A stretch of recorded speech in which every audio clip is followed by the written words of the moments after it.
official Ford Tough pregame report, brought to you by the next Ford F-150. Only this trucker in the right... 26, Andrew Whitworth.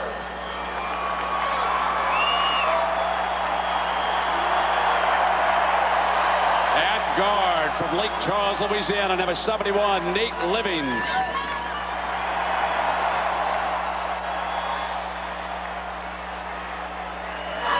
Center from Hemp Hill, Texas, number 55, Ben Wilkerson.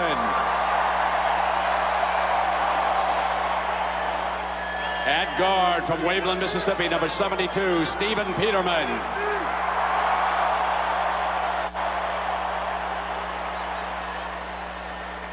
At tackle from West Monroe, Louisiana, number 60, Rodney Reed.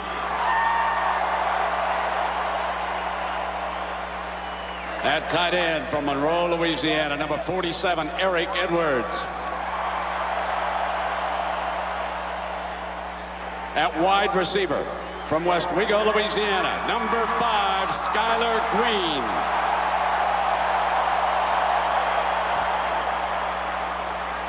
At wide receiver from Opelousas, Louisiana, number 9, Devery Henderson.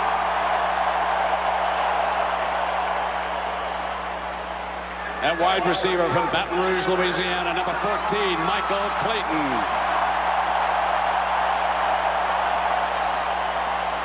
At running back from Lake Charles, Louisiana, number 25, Justin Vincent.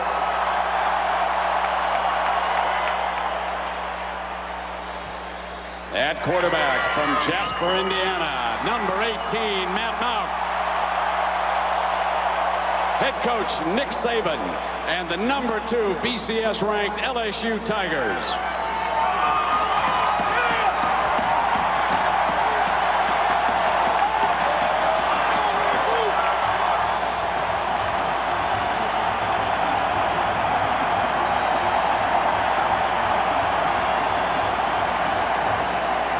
Let's go to Lynn Swan with Coach Saban. Coach Saban, this is the first time as the head coach of the LSU Tigers that you're coaching in a national championship game. You probably know guys who have been in your shoes before. What's the advice they gave you about this game? Well, I think that the most important thing for us is that we play with our identity as a football team, with the character and attitude that we played with all year. It's difficult in a situation like this, but we got a good football team, and that's how we want to play. Good luck to you, Coach. All right, thank you. Introducing the Oklahoma Sooners offense. At tackle from Weatherford, Oklahoma, number 60, Wes Sims.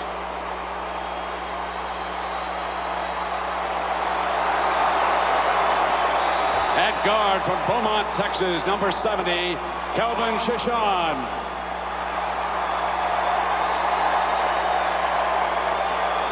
At center from Waco, Texas, number 50, Vince Carter.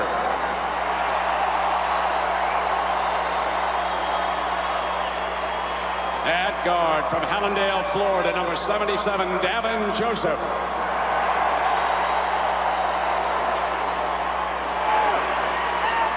At tackle from Lawton, Oklahoma, number 55, Jamal Brown.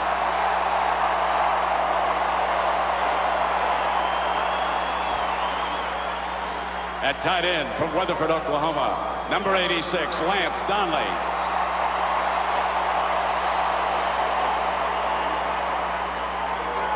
At wide receiver from Arlington, Texas, number 9, Mark Clayton.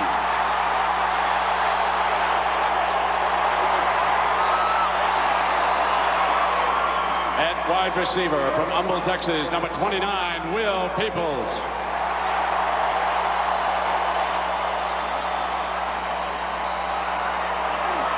At wide receiver from Texarkana, Texas, number 81, Brandon Jones.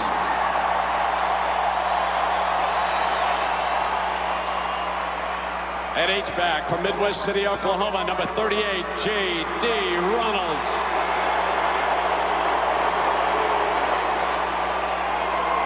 And running back from Tulsa, Oklahoma, number 47, Ronaldo Works.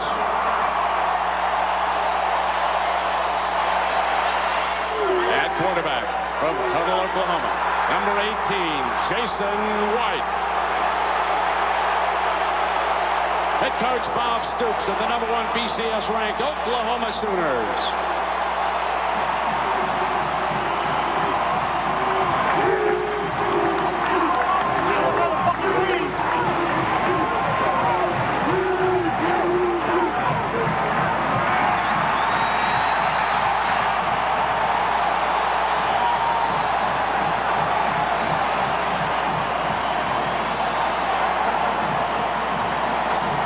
Let's go to Jackaroo.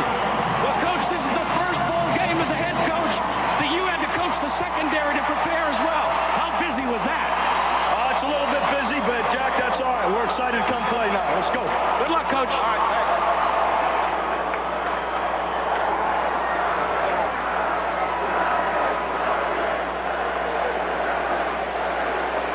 Ladies and gentlemen, please stand for a moment of silence as we pray for our servicemen and women overseas and hope for peace across our land and throughout the world.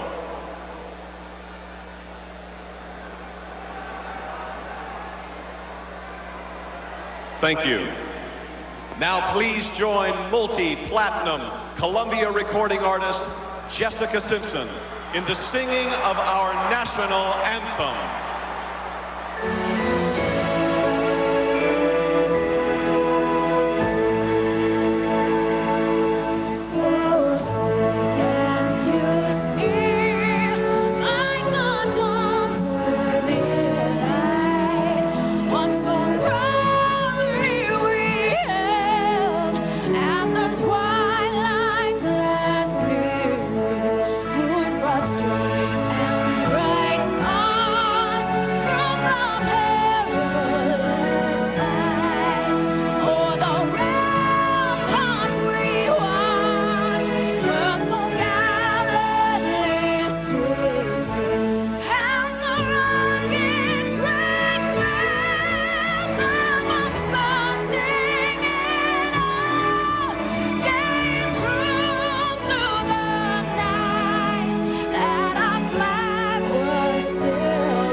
Job well done, and I welcome my partner, Gary Daniels. So, Gary, first of all, Happy New Year. Same to you, Brent. Now, the BCS championship game, we were there when the trouble started. Right. When Oklahoma lost big to Kansas State.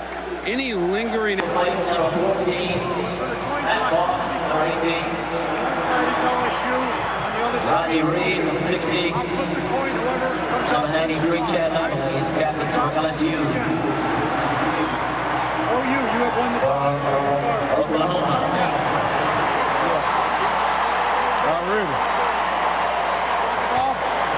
What goal you wanted to play? Over here. Derek Sherry, the quarterback for Oklahoma, one of the captains.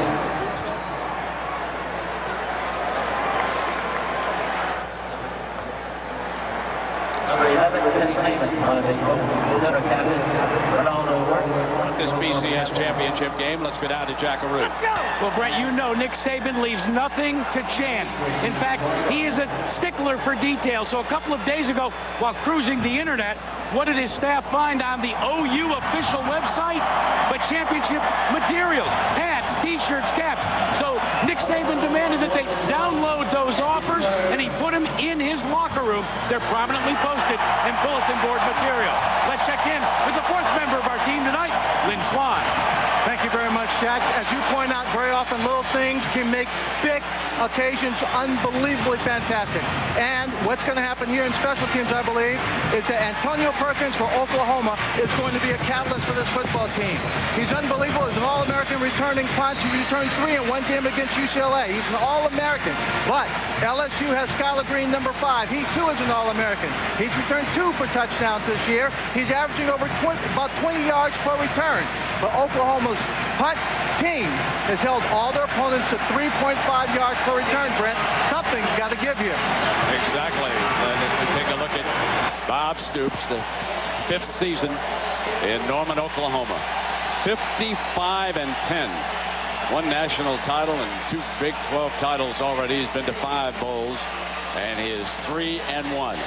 Matching wits with one of the best, Nick Saban, in his 4th year at LSU. He's out of Fairmont, West Virginia, and he's one of the hottest names you hear with regard to perhaps moving on to the NFL. We'll develop that story as the evening proceeds. Now, Oklahoma won the coin toss, as you saw, and that means LSU will go on the attack.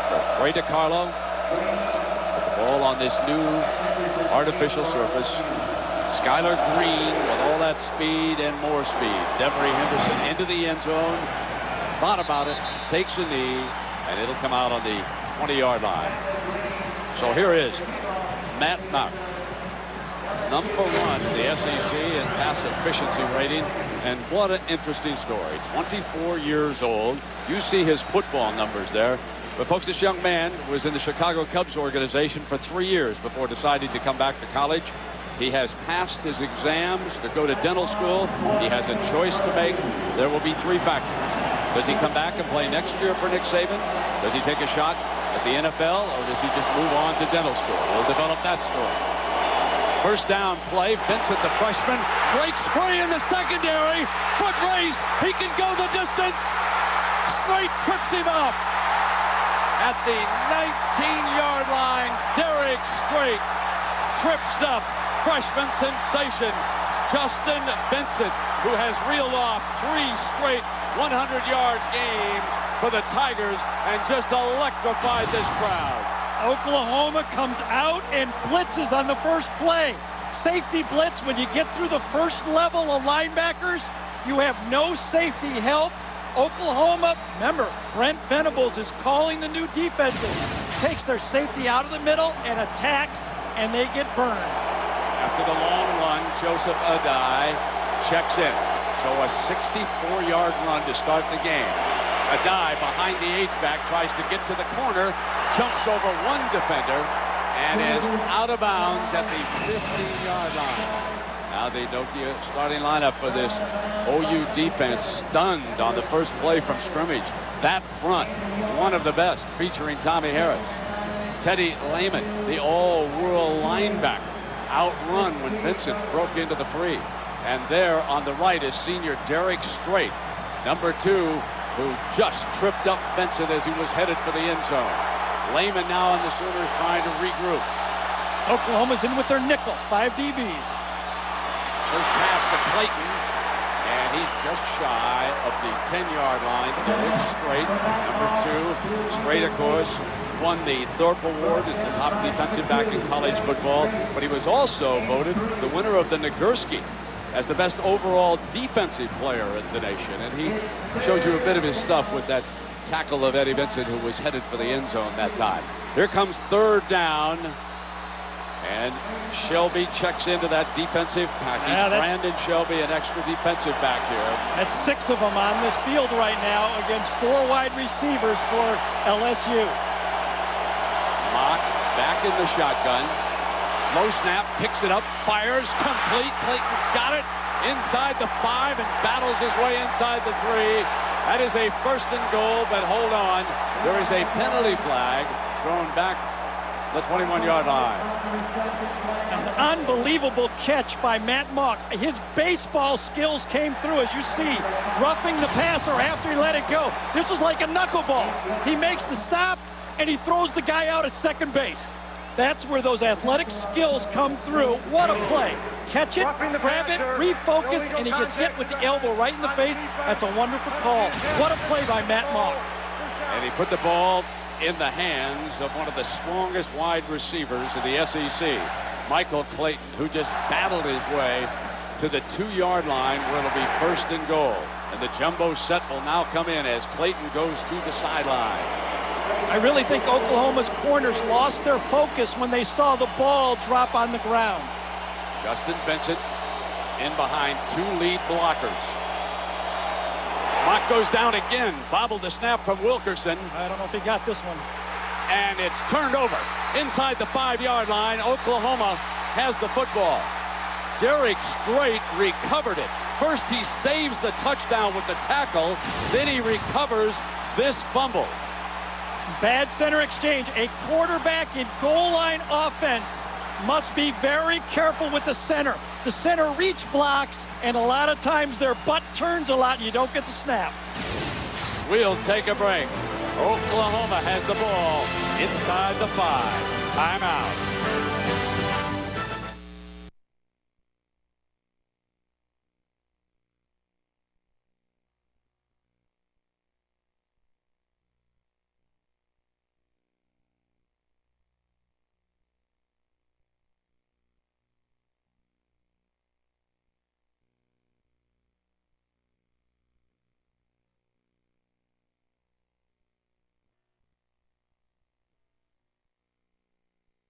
Second snap of the season, only 8 of them bad.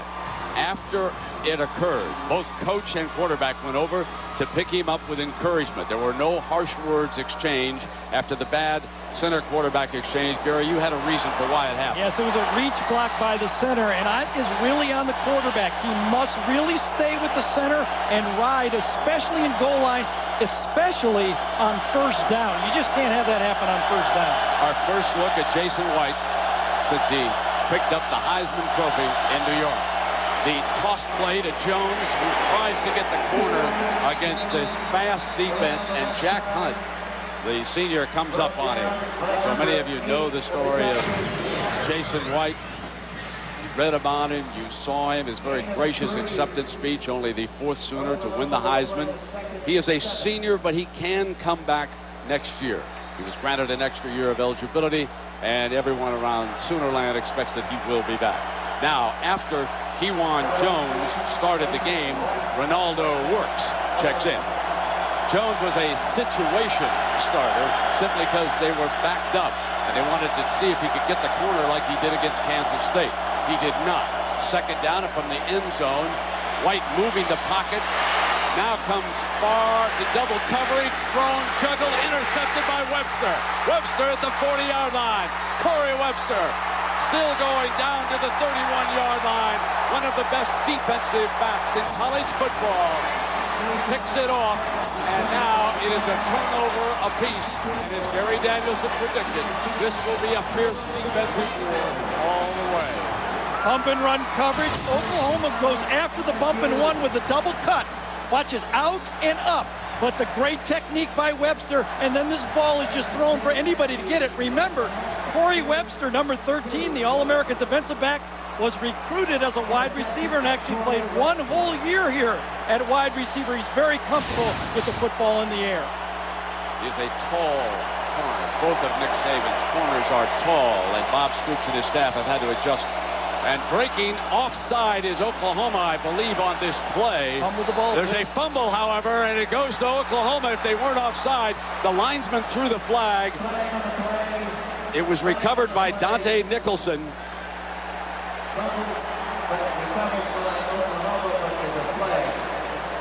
There was no question, I thought, from up here that they were offside. Cody right here. Yep, clearly. Came quite across. Whitworth had no chance to block Cody, but then another fumble, ball on the ground. You can feel the bigness of this football game. Mistakes, self-inflicted wounds already. Jason White shouldn't have thrown the ball up. The double cut wasn't there. Should have thrown it away on second down. The fumbled snap, and now another one right here. David Jones checks in with the play. Now Matt Mack has got the formation from the sideline. 1st and 5 after the offside penalty on Dan Cody.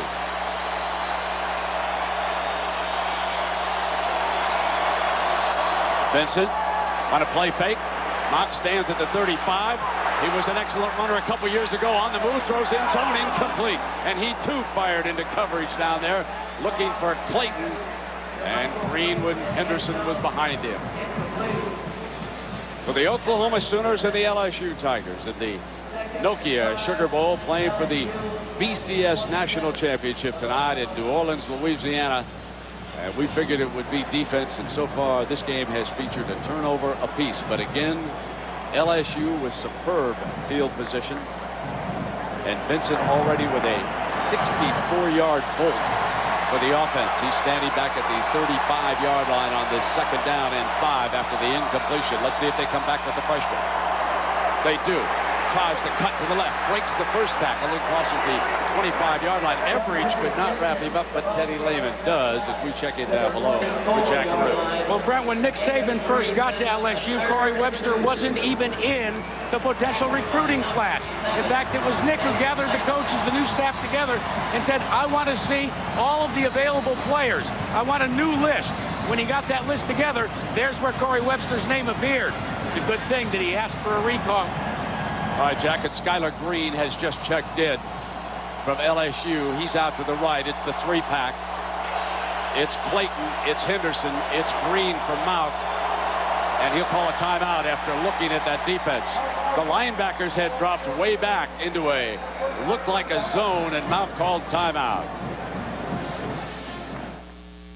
I said, Joe.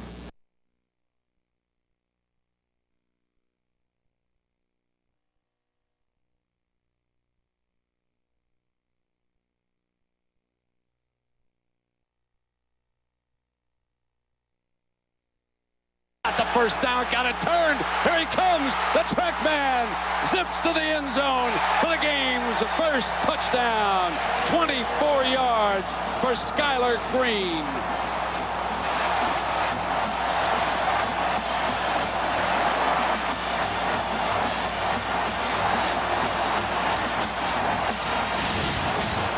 Run the sweep. Watch this block by Joseph Adai right here, right on the outside. He gets the outside hip, outside leg.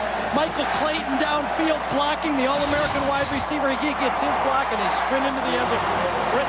Big plays. Ryan Godet will kick tonight. He makes the extra point. It's 7-0.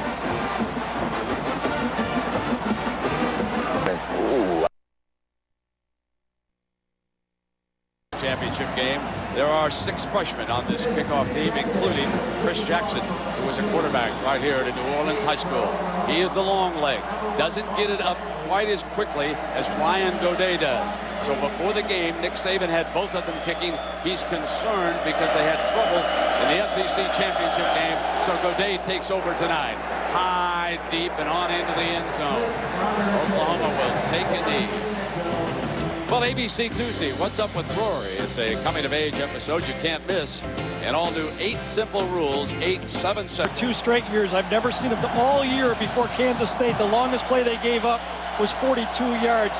Now multiple big plays. That means players are trying to do too much. They're getting outside the defense. Jones is the running back, off to the quarterback's right. With 3 wideouts, Jason White goes down the sideline. Clayton juggles incomplete. It'll be 2nd down and 10. And how quickly the safeties are reacting for LSU to double up on that side as we take a look now at the Nokia defensive lineup for LSU. Spears, Lavallee gets all the pub, but Marquise Hill, he played a little football too. And the linebackers, Eric Alexander, wants a safety. Moves in there to give him great speed at that will linebacker spot. Randall Gay, a senior, he's the nickel back. LaRon Landry, the leading tackler with this team. You've already met Mr. Corey Webster, who has an interception here tonight. 2nd down and 10 for Jason White, who seems to be flinging the ball in the air. He puts this one into Jones's hands. Jones battles his way to the 25-yard line. Gary, I'm not sure I recognize the throwing motion that the quarterback, Jason White, is using. He seems to be arching the ball more than we saw. Well, he has thrown against bump and run 2 fade passes. This is a little slip screen. Can't really measure much on this one, no, but he has taken a pounding in the last 2 games. He hurt his wrist, remember, against Kansas State. And, you know, we still wonder if that's 100%, but when you face bump and run, you have to throw the fades, and he's been lobbing a few of them so far. Saban's 2 corners are right up there in the familiar coverage, just 3 yards off. Lavallee was battling his way in, and there's interference on this play.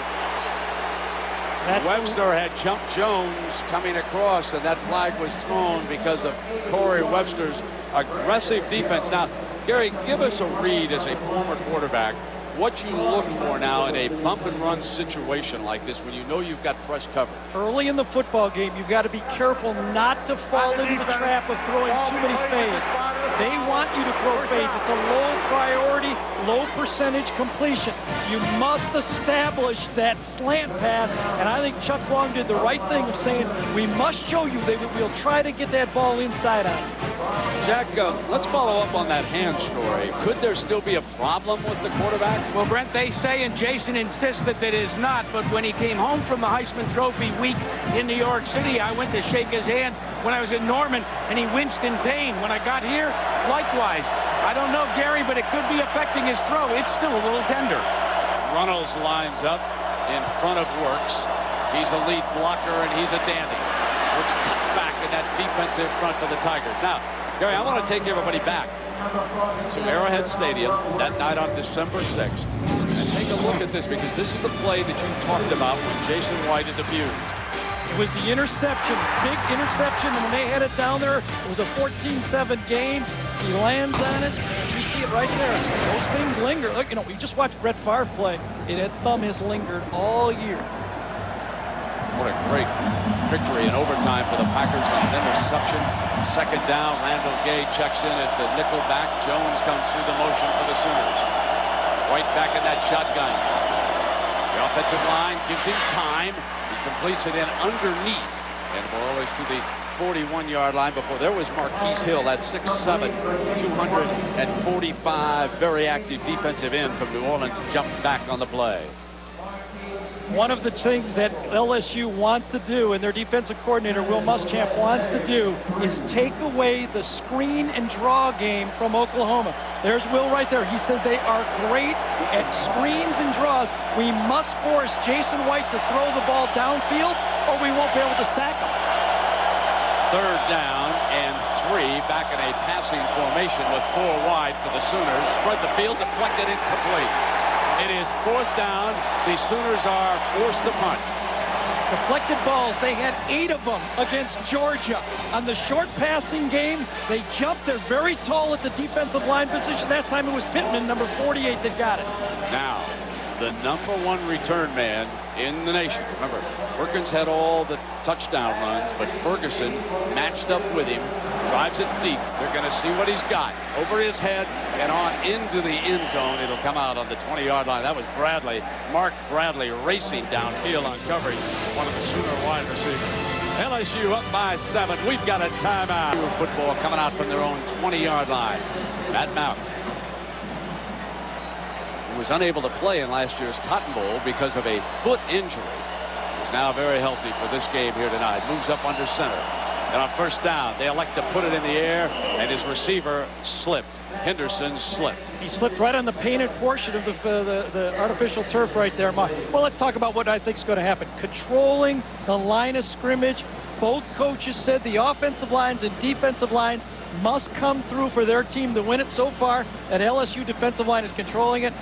Nick Saban believes like the NFL believes. Third down is get the ball, keep the ball down. Let's see who wins that one. And defensive big plays. We've seen Derek Strait with one. We've seen the fumbled snap, and then we've seen the interception. That was a third down touchdown. 3rd and 2, 24 yards. So there was your big play right there. Second down and 10. Vincent battling for 2 or 3. Let's check in with Lynn Swan. Lynn? Brent, Michael Clayton will tell you that his assets are catching the ball with great hands, but combined with his physical ability, makes him an unstoppable combination. Here he catches the contested pass, keeps the drive alive and the team going, and he sacrifices his abilities by making blocks unselfishly to help his teammates move down the field. That's the kind of player you want on your team. That's how you win championships. And so, Gary, now on this third down, we've got Michael Clayton poised. And I think it'll be very conservative by Nick Saban. His defense is controlling the game. He will not let Matt Mock lose the ball game down here. And Mock decides to use still another timeout. Remember, he knows how to manage the game. And something was not right for him. And so he will use his second timeout. I believe the clock was ticking down. And the man who is under the gun is right there. The new defensive coordinator. Remember, Mike Stoops has just been a consultant for this game. He's become the head coach at Arizona. Let me fix this right here. Get that co right there, because Mike is now the coach at Arizona right there. He's got all alone now, baby. Nobody to share that 62-yard run against.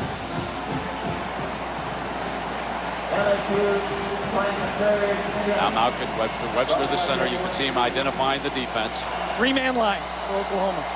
And they come on the blitz. Mauk stands tall, fires right side, incomplete. So the blitz helps force an incompletion. Skylar Green, the intended target, and Mauk picks himself up off the artificial turf. Three-man line. They bring 6 players. You see it. Someone comes free. It's Brandon Shelby, number 5. If you want a scout report on Brent Venables and the difference between he and Mike Stoops, Venables likes the blitz more.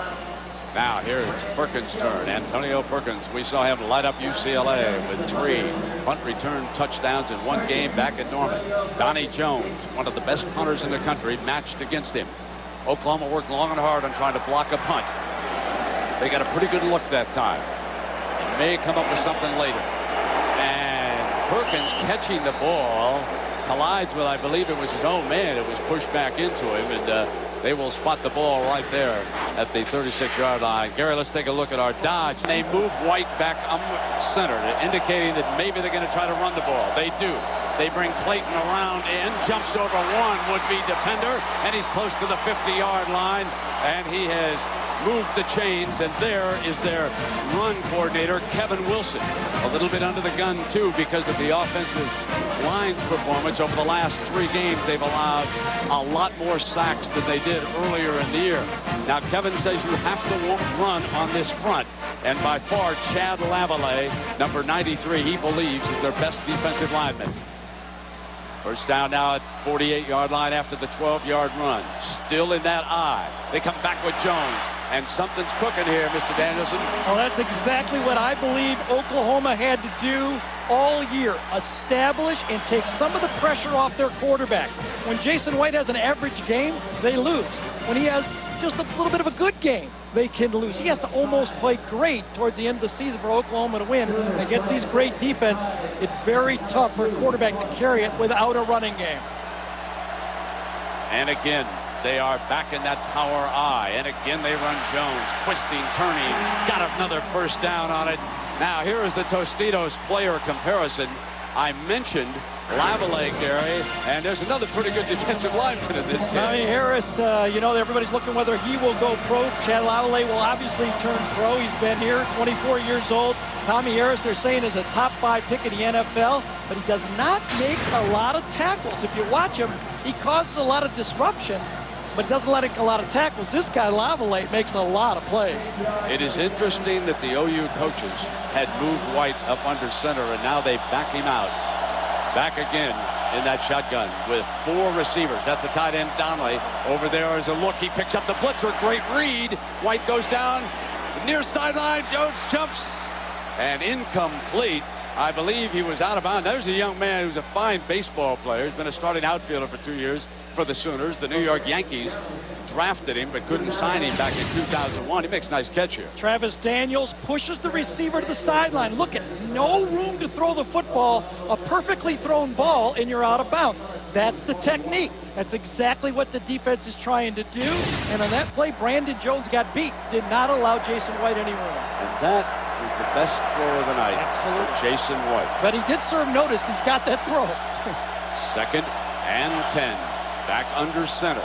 Clayton coming in formation. Basically a slot man. Penalty flag is thrown prior to the snap, and this is going to cost Oklahoma. Now, Nick Saban, we have told you, blitzkrieg, bump and run. He allowed us to mic him at practice in Baton Rouge. I want you all to take a listen to Coach Saban. All right, now come back. Outside in. We in strike. We in strike. Nobody's locking out.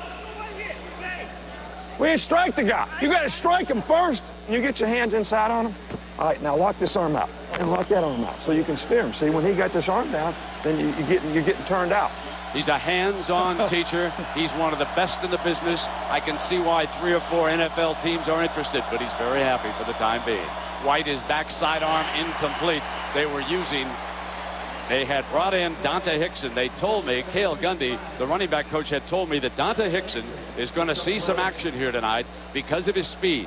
They are so cognizant of how much speed Saban has on the defensive side of the ball that the changeup is going to be number 35, Dante Hickson. Now 3rd and long is exactly where those defenses love to bring that zone blitz. They overload one side, and then they play a soft zone behind it. Now, where will the pressure come from? You know it's coming from LSU. They're not going to rush 4. There'll be 5 and maybe 6. Here they come. White tries to find an open man. Incomplete, and the pressure was closing in from behind.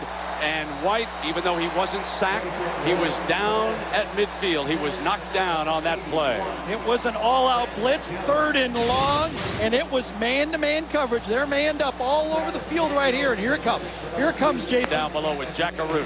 Well, Brent, before the season started, Nick Saban pulled out a DVD and played it for his team. It's the story of Seabiscuit. He explained to his players that Seabiscuit was an unheralded thoroughbred. And he said he was a horse that didn't get any respect and was a champion. He said, we're going to play this season exactly like Seabiscuit. That was such an enjoyable family movie, Jack. Enjoyed every minute of it. I think I'll go out to the fairgrounds tomorrow and see if I can find me a Seabiscuit. Hey, Brent, though, he's got some studs that aren't Seabiscuits on his team, though. He's got some thoroughbreds. Secretariat, maybe? Yes, he Justin does. Vincent, the freshman. Out to the right. And slammed down at the 16. Gayron Allen, the linebacker, moves in. Folks, we are capacity plus. I've done a lot of football games here. Never seen a bigger crowd. We've had big plays. Corey Webster with the interception for the Tigers. And then Green on the wide end around. And the sprinter on the 4x100-meter NCAA champion relay team takes it to the end zone for the touchdown. And it'll be 2nd down and long. Now, Gary, you make such a good point about Matt Mock. What's your feeling about what he must do here tonight? Just manage the game early. Don't lose the game before you have to. Just keep making first downs, hand the ball off, stay out of the bad plays. When the LSU coaches, we asked them, why are you running the ball better the second half of the year? They said, well, number one, our freshman backs are better. But number two, Matt Mock has gained some experience, and he gets us out of those bad plays. We used to call him, the coaches used to say, well, just dial it again. You know, that one didn't work. Well, Matt Mock gets him out of those dial it again plays. He gets him into the right play. He'll be married later this year. As the play from the sideline. Center is Webster. Defensive line's made only one mistake here tonight. 3rd down and 6 for the Tigers, and Mock straight back. Well, intercepted by Everidge. There is a penalty flag. Everidge at the 20-yard line, but the penalty flag was thrown behind the defensive backfield that time, and Clayton's picking himself up. Yeah, he got off the ground right now. I thought Clayton got held on the play. Yes. The ball would have been incomplete anyway, but again, you know, in these big games, no matter how much you practice, there's an anxiety factor. Everything that looks good in practice, you panic during the game and you grab a guy. Bob Stoops is not happy by that call. Let's see if it was. And you can see he is protesting vehemently on the sideline. I thought the flag came after the interception by Everidge. Let's listen to the Big East crew now. Sideline warning against LSU. That is their first warning of the game. Well, Bob Stoops is 4 years out on the field. And the warnings for Nick Saban. Go figure. How about the important play? Yeah, we're not too concerned about that sideline warning on the far side. Now, I think we don't know if it was holding on Michael Clayton. They obviously don't give the number. They don't give the penalty on this one. But the ball was thrown very high. I don't even know if it was catchable on top of that. And that's what Bob Stoops was upset with. The holding call, not pass interference. That was a holding call. So that moves the football out to the 27. That's true. And that makes it a first down automatically. So now Everidge slipping up close to the line. Ali Broussard, another of the talented freshmen, checks in on the draw to the middle. And another freshman running back, number 22, bolts up the middle. Well, let's see if we can spot something. Here's the game where the ball is going to go to the deep safety. Mock steps back, doesn't like to make these mistakes. A little pressure. I don't know. The holding was on the tight end right there. Shelby. That's exactly right. Shelby was holding the tight end. Yep. And that was a good call. That was a good call right there. You got to watch them all, and somebody's watching the tight end, the back judge, and he got it. 2nd and 4 for Mock and the Tigers. So it's Ali Broussard's turn on the pitch. Wilkerson pulls. Nothing doing. Couldn't get that corner through. The forecheck is over there. And Derek Strait playing a whale of a football game. Strait caught Vincent on a breakaway on the first offensive play of the game. Recovered a fumble inside the 5-yard line. Now he makes the play on Broussard. Well, let's see now if Nick Saban doesn't get into Jimbo Fisher, the offensive coordinator for LSU, and say, I don't want that ball thrown down the middle again. Let's run a quarterback draw or something safe and punt the ball. They haven't proved they can move it on us. 3:25 remaining in the opening quarter. 5 seconds left. 25-second clock. Mock gets the snap in the gun. Drops it off to Green on a flanker screen, and it was read beautifully by Allen. That's one of those plays where both sides say good play. Nick Saban felt that his team was a little dangerous throwing out of his own end zone. Bob Stoops' defense, Brett Venables recovered from the holding call, and they get the ball back and into the dangerous hands of Perkins. Johnny Jones. Look at these wide splits, Brent. Look at the size of these splits here for LSU. Look at that space between these guys. Oklahoma was working long and hard on blocking a punt all week long. Up over the top comes Bradley. Jones gets it off. Perkins, fumble! Battle for the loose ball. And Oklahoma recovered it. The official right on top of that play. There was an early call there. Well, wait a minute. LSU is signaling they're going to come up with that football, but the officials are hanging tough. Perkins kind of gambles on this play, but you got to make plays. It was right in his stomach right there. Very tough arena to catch punts in. High ceiling, bright lights, and Perkins drops the first one. Jason White and the Sooners.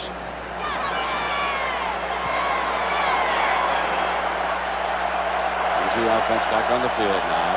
White has missed his last 4 passes. Be looking for something short. There's the H-back Runnels. He's been a very active blocker. Lead man Jones slices to the 41-yard line. 5 times and only thrown the ball twice. You can see they respect that pass rush and want to establish the running game. And they are really giving Runnels a workout. Now they have the 3 wide receivers bunched, and they bring Wilson through the formation. They've stacked basically over on the left side. White's going to roll the pocket over there into difficulty. Throw it up for grabs. Out of bounds. Incomplete. The pressure was coming that time from Marquise Hill. He's a big one. He's the emergence of the 2 defensive ends. Hill and Spears have really brought this defense. Before it was just Slavale inside. But this team, 8 different players on this defense have 3 or more sacks. Imagine that. 8 different players on the team. That's how they come from all angles. It's not just all blitz here. On 2nd down, they're giving them a lot of zone also. Chuck Long told me that J.D. Runnels was going to be the key to this game. He's got to pick up the blitzers. 3rd and long. He's back in. He's the bodyguard to the left. He's looking for pressure. He's got one. Gave White time. Fired. First down at midfield. So J.D. Runnels, doing some of the little things, allows White to have enough time to hit Mark Clayton. What a fine block that was. Sometimes when you blitz, you get a bad matchup, and that's what happened for LSU this time, and Jason White found it. You get Clayton on Jack Hunt. That's the safety right there. Jack Hunt cannot cover Mark Clayton. Watch him get turned around, inside and outside, and there it is, an easy first down. Wonderful job by Jason White. Illegal formation. Yeah. This is going to cost them 5 yards. They'll bring it back. It'll be first down and 15. Now, we have only 1:13 left in the opening quarter here, Gary. There's an emerging story. Oklahoma, the highest scoring team in the nation, has not scored in almost 4 quarters. Remember, they scored on their first series against Kansas State in Kansas City in the Big 12 championship game. They have not scored since then. 15 straight drives, 79 plays. It looked like one of my career highlights right there. You were better than that. Those are one of the ones where I put the backup. You start talking to the coach for a long time after one of those. First time he's ever been self-effacing. Well, you know, they tried to trick play. Oklahoma did that time. A quick huddle, quick snap, but they did not line up properly. So here's your 1st and 15 after the 5-yard penalty. Arnold stays in a fullback position. They try to run behind him with Jones, and it was eaten alive that time by Travis Daniels. So the defensive back comes up and makes the play. Corner blitz that time. They ran it right into the corner cat blitz. That is good coaching. You can tell this defense is inside the head of Oklahoma. There's Muschamp. Every time I saw him for the last, 3 weeks, he was watching tape, wasn't he? Yes, he was. And he finally told us, he finally broke down, he said, look, if you rush 4 on Jason White, he'll complete 60% of his passes. If you rush 5 or 6, it drops down to 43. So guess what he had in mind? Who counts all that stuff? 2nd down. White is back, tries to drop it off, and Wilson juggling it on the dive was able to pull it in for a completion. But no, I think it's down. They'll be brought back down to the line of scrimmage. -2 yards he lost on that play. So ABC Sports presentation of the Nokia Sugar Bowl will return with the 2nd quarter after this message and a word from our BCS championship game.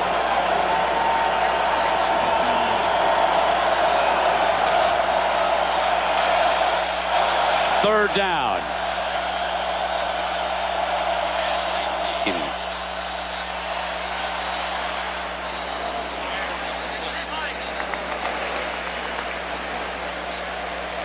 Third and long on that one, and I think that's a good job by Oklahoma and Jason White, just taking what's there, not trying to force the ball downfield and playing a little field position game. Looks like Oklahoma's defense has settled down a bit, so Jason White can make a 1st down and just punt the football. It's not the worst thing that could happen. Blake Ferguson standing back at the 35-yard line. Booms it toward Green. Green will let it bounce over his head. Bradley's right there. This will be downed inside the 5-yard line.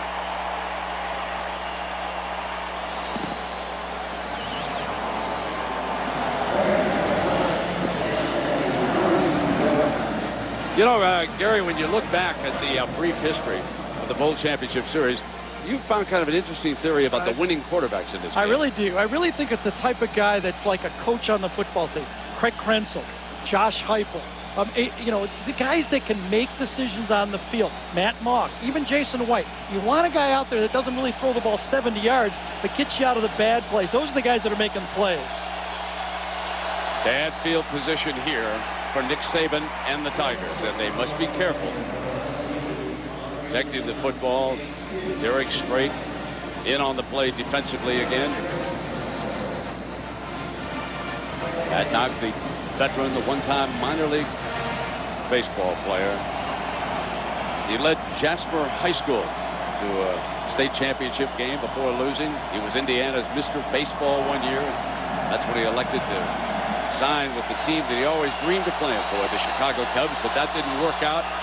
He liked the team game a little bit better. He remembered that Nick Saban had recruited him in Michigan State, made the call, and here he is tossing now to Vincent. Vincent to the 3-yard line, and so it's quite a story here. It really is, and when you put a quarterback together, you got to be a lot of different things, and Matt Mock is that. You mentioned a catcher. He's in charge of this football team, just like a great catcher on a baseball team. Very bright, pre-med major. He uses that. It spills over into the football game, and he is great with his feet. He hurt that ankle last year, had a lot of spring football when he wasn't 100%. But remember, he burst onto the scene in 2001 with an injury to the quarterback, and he was a runner in that football game. He hasn't run yet tonight. Back in the shotgun in that noisy end zone, directly in front of a whole lot of fans.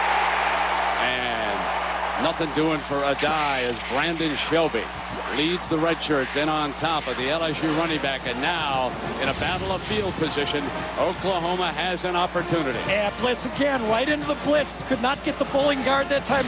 Tackle Rodney Reed to the point of attack quick enough. And for the first time in 2 games, Brent, I've seen that swagger start to come back to this Oklahoma defense.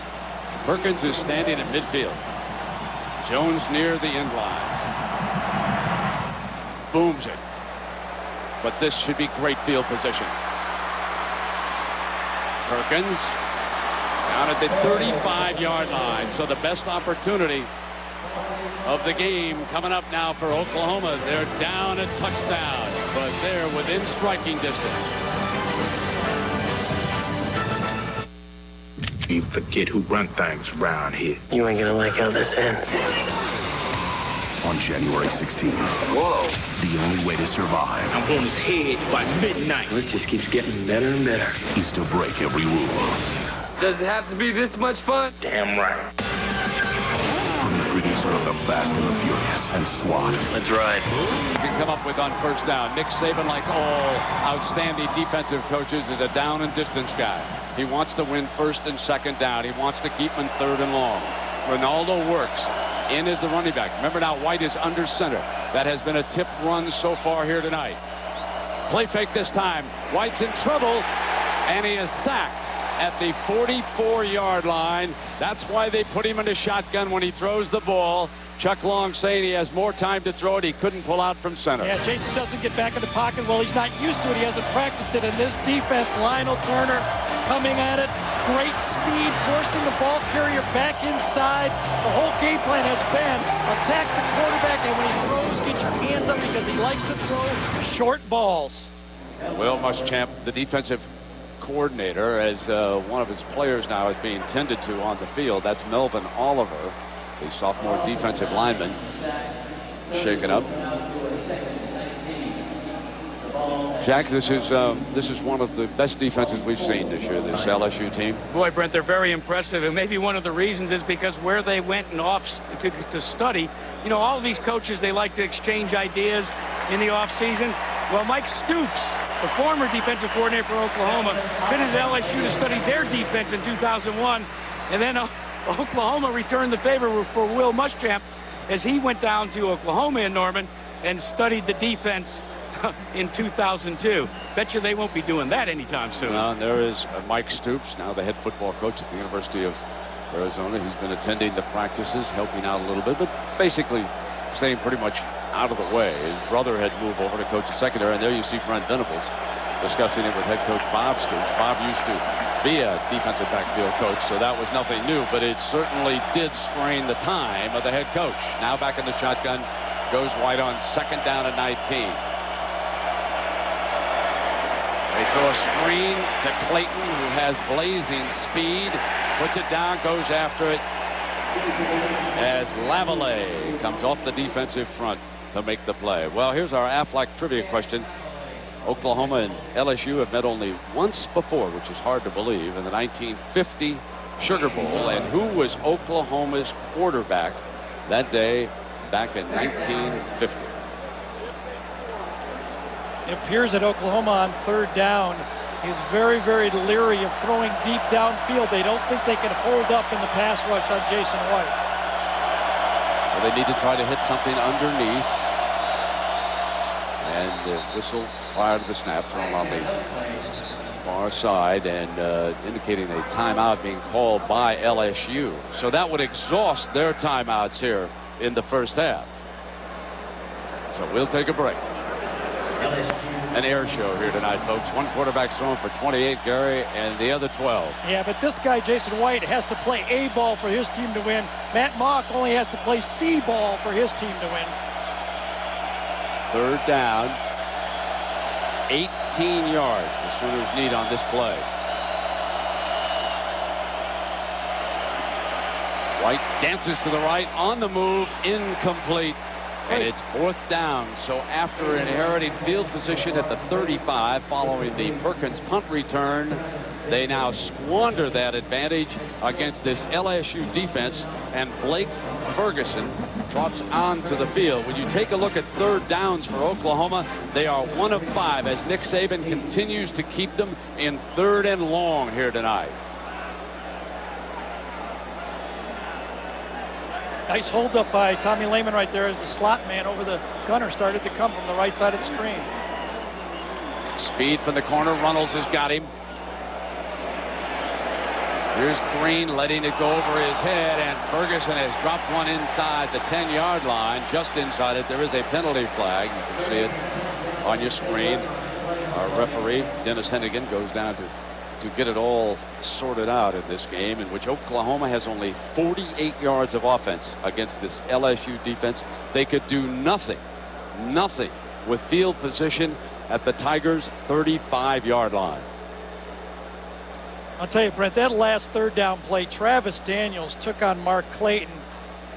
You can see personal foul. They hit the Skylar Green in that play. But go back to that third down play. Watch this coverage by Travis Daniels. Started the year out as a safety. But when LaRon Lundy came on as a better player, it allowed Daniels to move back to corner. And here you see, hitting the receiver, you're going to get the ball. That's going to be a penalty, an obvious penalty on Oklahoma. And that was Rodney Poole, the defensive back, who was guilty. Personal foul on the kicking team. 15-yard penalty from the line of scrimmage. Repeat fourth down.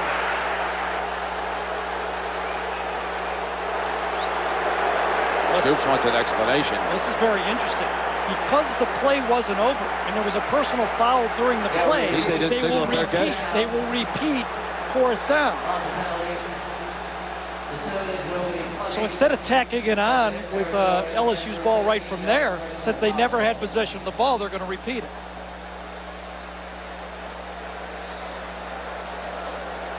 So they'll back Ferguson up again. And remember, the nation's #1 punt returner, number 5, Skylar Green, who has scored the touchdown tonight on an end around. Will back it up.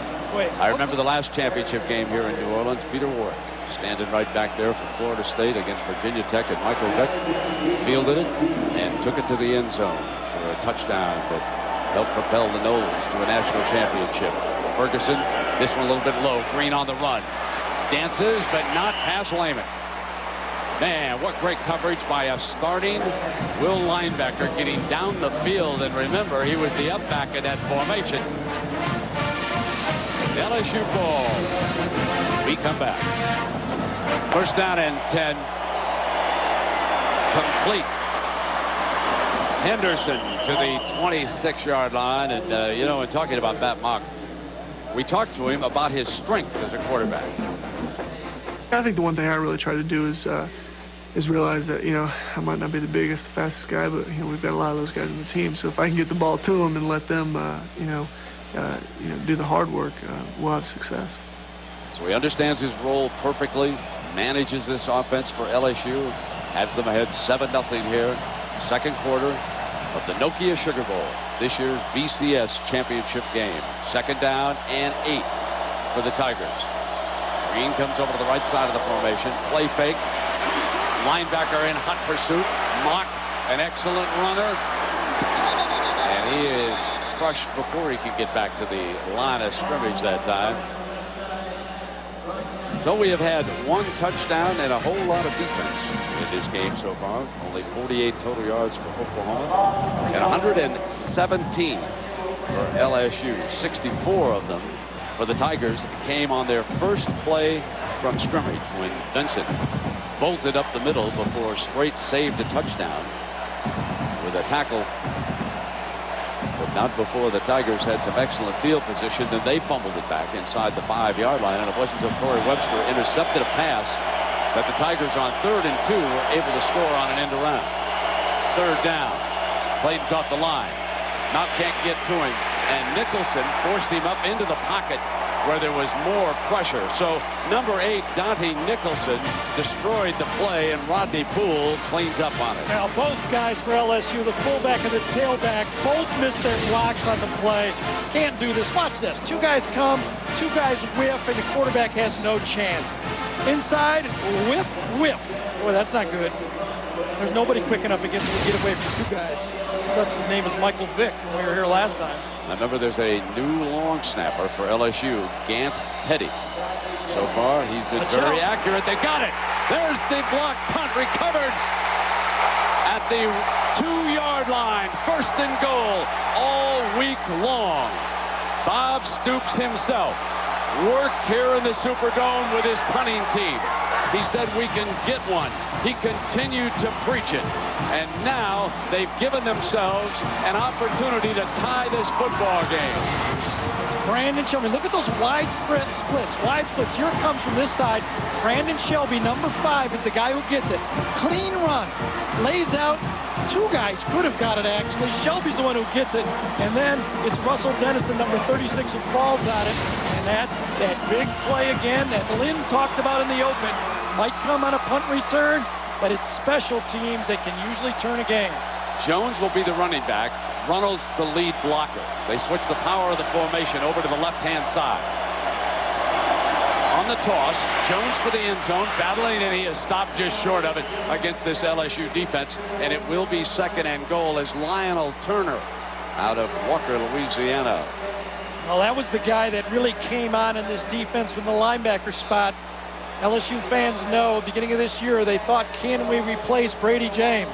Lionel Turner was an outside linebacker. He shifted inside. They brought up Eric Alexander. They want timeout on the Oklahoma sideline. Not sure they got the personnel they want. They do not get it signaled in time. They move the strength again to the left-hand side. Play fake. White fires for it. Incomplete, and now it is 3rd and goal. That's a great play. Corey Webster rips that ball out. I don't know if it was dropped before he hit it, but what discipline by that defense for LSU. They ran 2 guys out to the left side of the formation. They're covered. Forces Jason to go backside. Throws a strike, and Clayton should have caught that ball. What a fierce goal line stand so far. In 2 plays, they have yielded only 1 yard against Oklahoma, the highest scoring team in the nation. Now they shift power over to the wide side. Runnels still the lead man. Here comes Jones, powering straight ahead. Penalty flag is thrown. A penalty flag is thrown. Certainly no indication at any time of a touchdown. Would have been 2 possibilities lined up in the neutral zone against LSU. Could be 1. That's our indication. Half the distance, so they will lose about half a yard. Yeah. Now at this point, you really now wonder about Jason White being able to follow center Vince Carter into the end zone. Now against that is the fact that he has undergone major knee operations in the left and the right in each of the previous 2 years. They don't like to expose him in this situation, but he is so close right now that with Joseph on the right, Carter in the center, Chashawn in the left, they should be able to power in here. They hand it off. Touchdown. Jones crossed the plane. We are an extra point away from being tied in New Orleans.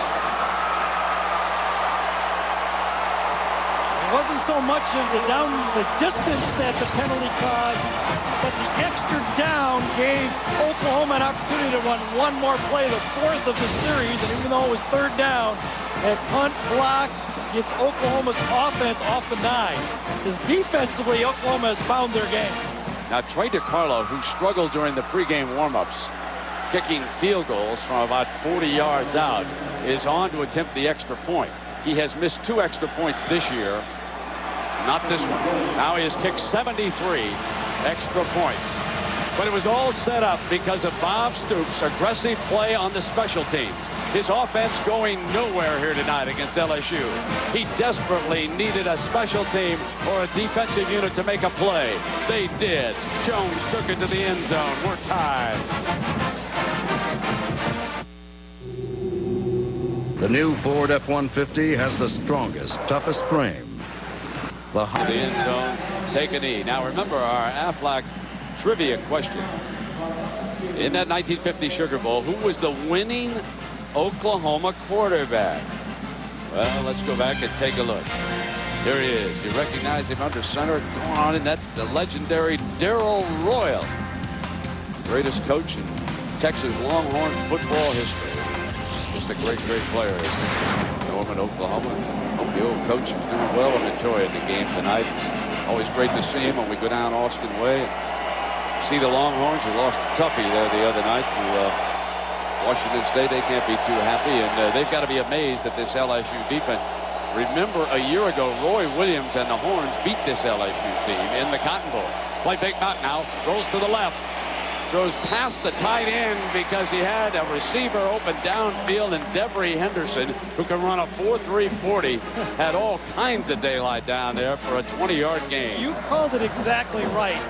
If Matt Mock doesn't complete that one, he might have to keep running because he had the tight end Eric Edwards wide open for a first down play. And when you pass up a sure completion to go downfield, you better hit it. Believe me, you better hit it. I like the moxie. They needed a big play. Had 114 yards going into that play, Brent.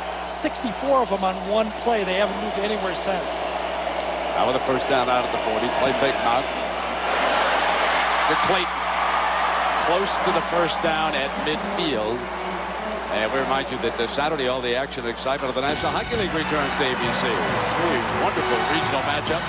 You'll see the Avalanche of the Stars, Red Wings Bruins, and Rangers Islanders. The NHL on ABC Saturday at 1 Eastern, 10 a.m. Pacific. And check your local listings for the hockey game in your area. Probably got a lot of fellows in the National Hockey League if they're not playing tonight watching this game. These guys in the National Hockey League are just great sport fans, no matter what the game is. They go out to the racetrack every now and then with you too. There comes Knock, handing off. Good jump by Vincent, the freshman. What a beautiful run to the 36-yard line. A penalty flag is thrown at the 40. Clayton was there trying to open up a hole for him down there. He looked disgusted on the play, and it is against the offense. I think it was on Michael Clayton, or he saw it right there, one of the two. But, you know, that corner cat blitz from Derek Strait, and Vincent runs right through it, reminiscent of Derek Sproles. Remember Darren Sproles in that game? That was really the play of the game. Here's Strait. Watch him right in here. He kind of goes a shoe duster. He goes too low on the play, doesn't get the tackle, and there's the play. Very similar to that play when Sproles ran right through that tackle and changed the game for Kansas State.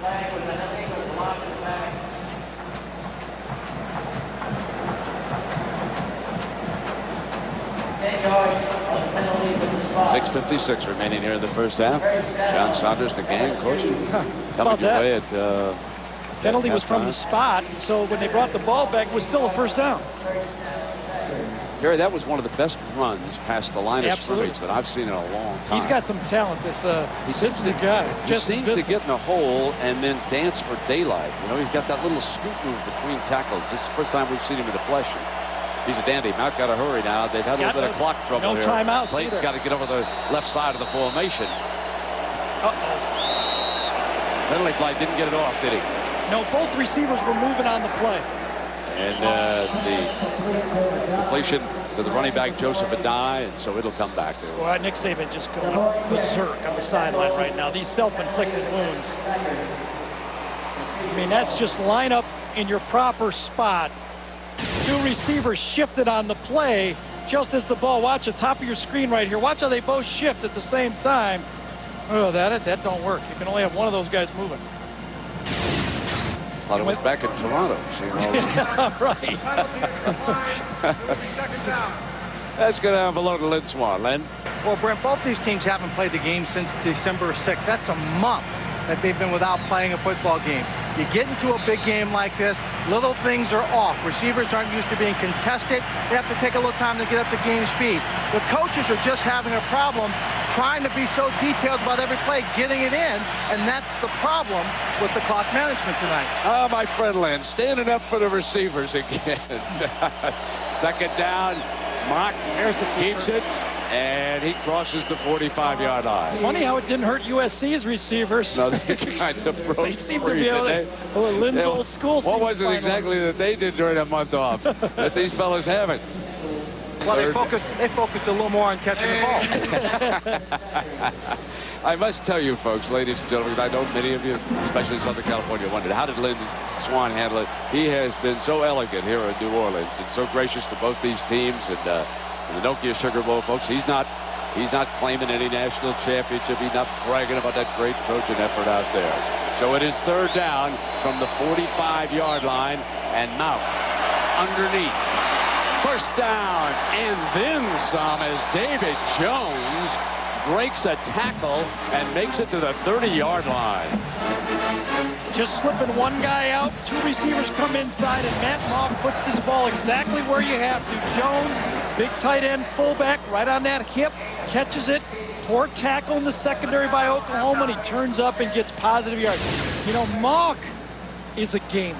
You watch the guy in practice, and you go, yeah, you know, all right, he looks pretty good. When he gets in the game, he's much more comfortable than he is in practice. They're going to have Clayton throw it. He's going to go to the end zone. Receivers covered, and it's out of bounds anyway. It'll be 2nd down and 10. Well, Bachelor Bob broke her heart, but look who's back. Meredith. You sexy thing, you. She's got 25 guys to choose from. The Bachelorette season premiere Wednesday, January 14th at 9/8 Central on ABC. If Bob would have picked her, he'd still be hooked up, I think. That's who our the Danielson family all chose right there. Meredith was our winner. Oh, good for you. I was watching an NBA game tonight. It's okay. 2nd down and 10 at the 30-yard line. High formation look now, a little motion. Henderson with that speed. They hand to Benson. Benson sprints inside the 25, the freshman to the 16, and he looks like he's going to be something, doesn't he? He really is good. You know, I mean, this guy practiced 9 days in spring ball and defense. Nick Saban put him trying to find a spot. Started out the year 4th string, but watch him feel it. Freshman, he went through a spring practice, actually practiced with the team last year in the Cotton Bowl, sat out a year, but he has really taken now, built his way up, and a good football player.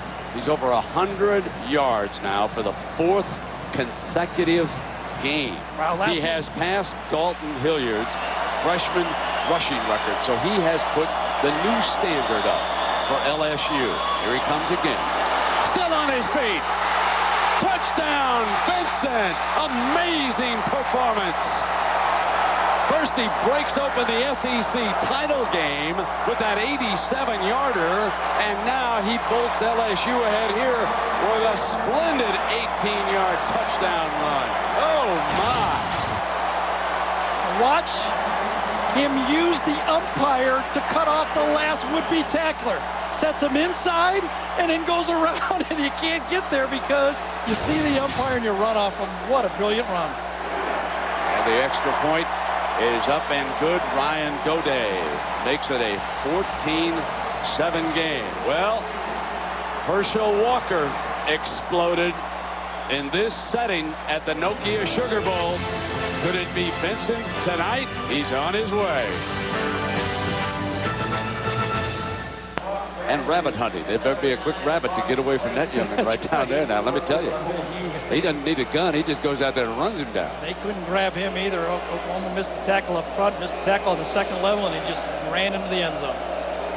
Jackson with the ball on the tee. And LSU ahead for the 2nd time here tonight. They have Mark Clayton on the field as a return man.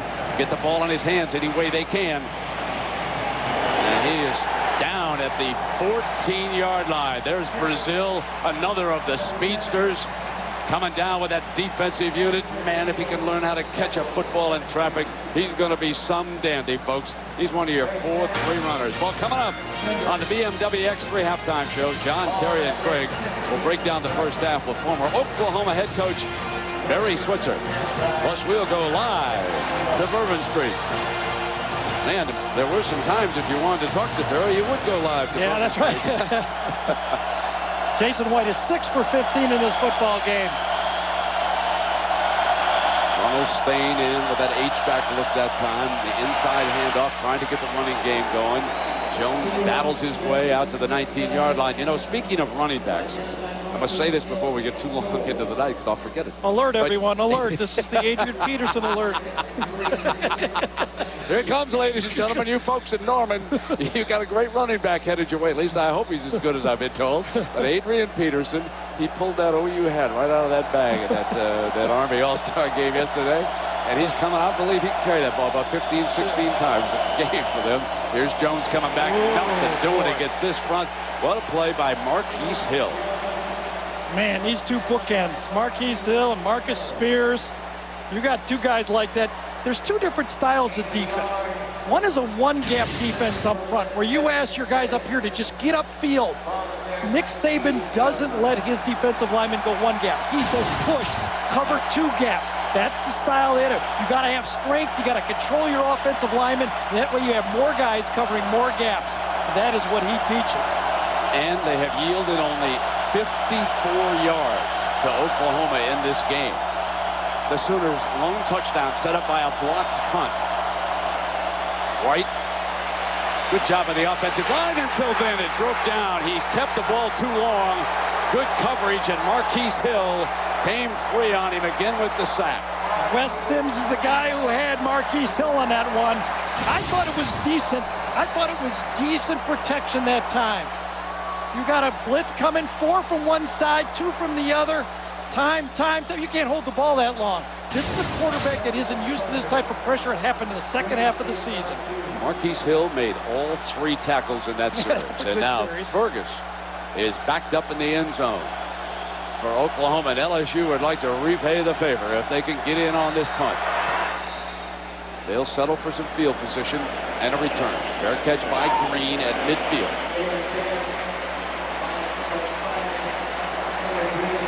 Well, John, Terry, and Craig, what have you got planned for us at halftime? Well, coming up on the BMW X3 halftime report, we'll break it down. The crowd obviously in favor of LSU, and they've dominated. Yes, they've dominated the line of scrimmage. If Oklahoma doesn't block a punt, they don't even in this game. And you know what? On that last play there, Oklahoma, they only get 3 people out in the route. I'll show you what LSU did on offense that last drive to get in the end zone. OU needs to make an adjustment. Plus, we'll be joined by Oklahoma coaching legend Barry Switzer. Brent. All right, John, make sure you show me that interception by the Packers. I haven't seen it yet. I was busy doing something up here. Mock is back. On the roll, receivers are covered, and so Mock changes direction, and he picks up 3 yards before he is down. So Mock, who was a sensational running quarterback in high school, and of course he suffered that foot injury, he had to rehab that foot. And then, as we told you the story, he selected baseball, Jack. Well, Brent, so how did he end up with the LSU Tigers? We'll tell you after this play. Second down, and Mock out of bounds. And, Jack, that was a pretty good phone call that Nick Saban accepted that day. Yes, indeed it was. But Nick Saban got the phone call because he knew of Matt Mock, because Matt was playing in the minor league organization for the Lansing Lugnuts when Nick Saban was at Michigan State University. They hit up with a friendship. Nick says he used to go to a lot of the games, and he would watch. And then, when it was time, he decided that he would go and call Nick Saban, and Nick said, come on down to the Bayou. And, Jack, during that, I think they decided that wasn't a catch over there on the far side, because they brought the ball on back to the line of scrimmage between the 47 and the 48-yard line, so it will be 3rd and 7. Good lesson to all the coaches out there. Be nice to the guys you don't sign. They may come back. This looks like a blitz look here for There are OU. 4 wide receivers Here they come. for LSU. And they leave Undai alone. One of the blitzers changed his mind. Derek Strait going over, but again, we've got a penalty flag on the play. That was, yeah, one of those offensive linemen grabbed one of the blitzers on that play, but that was very bad technique for Oklahoma that time.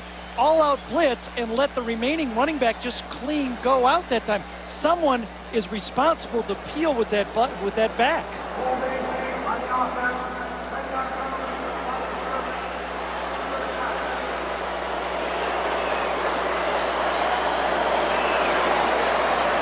Well, Jimbo Fisher now will reach into his bag of plays and see what he can come up with here on 3rd and long. LSU coming off its best series of the game, now having some self-inflicted difficulties against the Sooners. There is Jimbo in the LSU coach's box. Someday, he too will become a head coach, but he's very, very comfortable working with Nick Saban, directing the offense.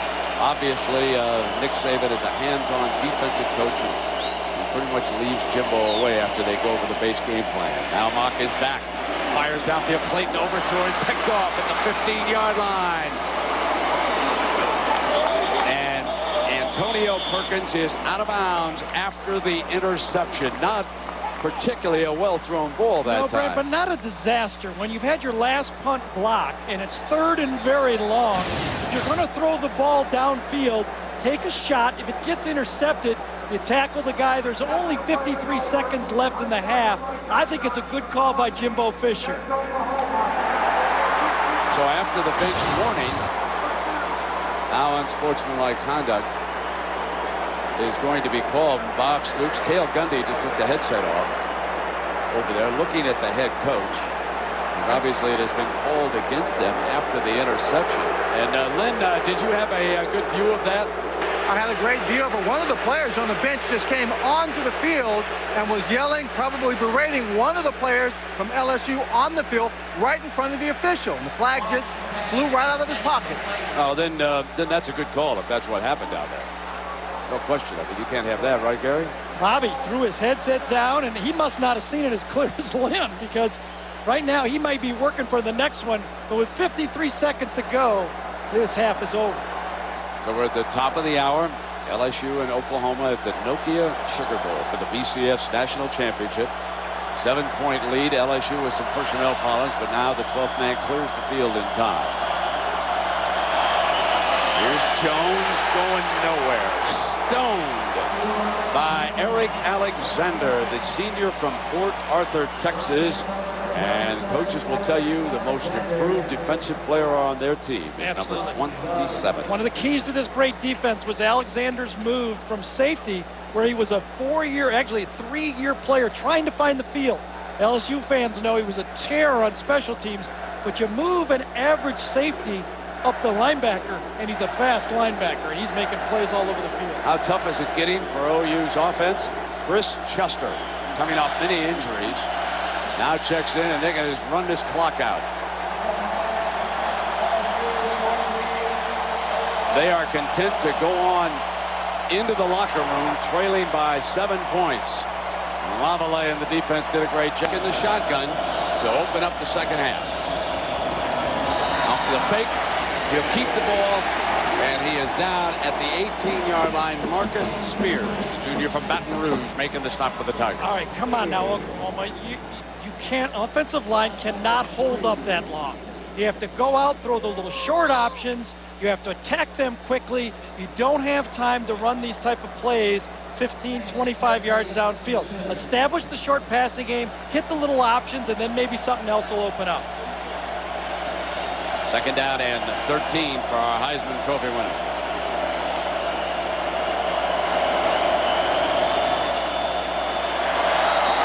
Intercepted. And LSU has scored on the Marcus Spears interception, the second play of the second half, and suddenly the Sooners are down 2 touchdowns. That was reminiscent of what happened back in Kansas City against Kansas State. Yeah, this time it was a defensive end. Marcus Spears, he was one of the hottest, highest recruited athletes in the South, a tremendous basketball player. He drops from the defensive end position and gets the pick. O'Day tacks on the extra point. And Jason White back in the gun, didn't see him lurking there, was looking for Wilson on the cut, and Spears takes it to the end zone. What a defense.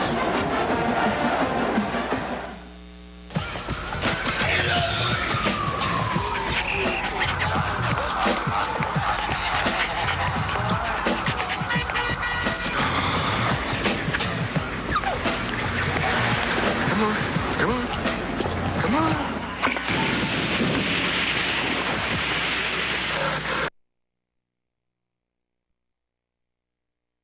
7 defensive touchdowns this season. And he balked at being moved to the defensive side of the ball. He played 1 whole year here at LSU at tight end, but I think Nick moved him to the right spot. This one will be returned by Clayton. And a lateral to Bradley, and it is eaten up down at the 5-yard line. And White, Chad White, number 43, was not to be fooled on the trickery by the Sooners. Boy, are they on their game. LSU is on top of their football game. a reverse, a pitch, you come running down on it, one blink one side, and then a head-up tackle on Bradley.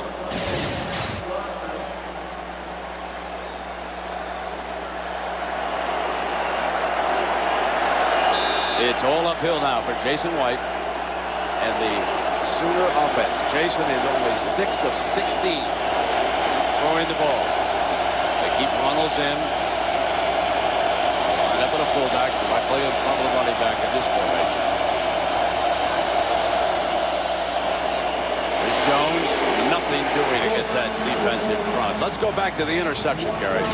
You know, Jack told you what it was like in a NFL locker room at halftime, he said.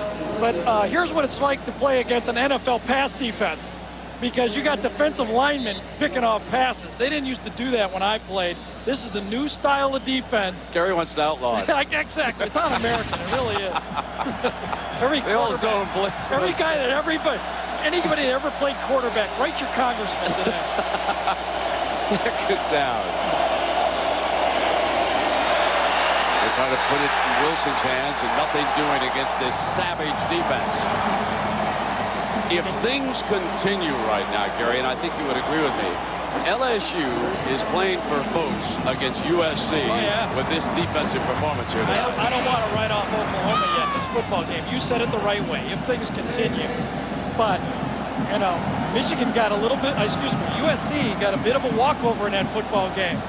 Michigan just didn't play their game that day, and you're seeing a defense, I don't know, this is as good a defense as I've seen all year.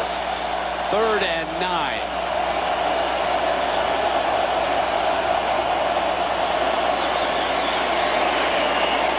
Complete.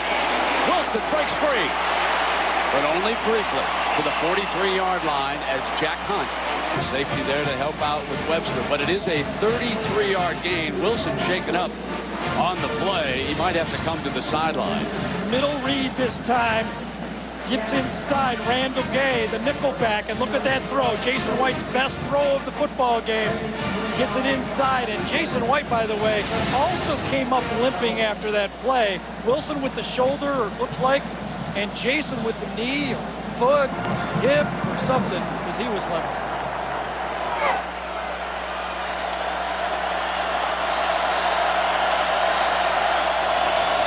So Saban's defense dominating Clayton on the end around.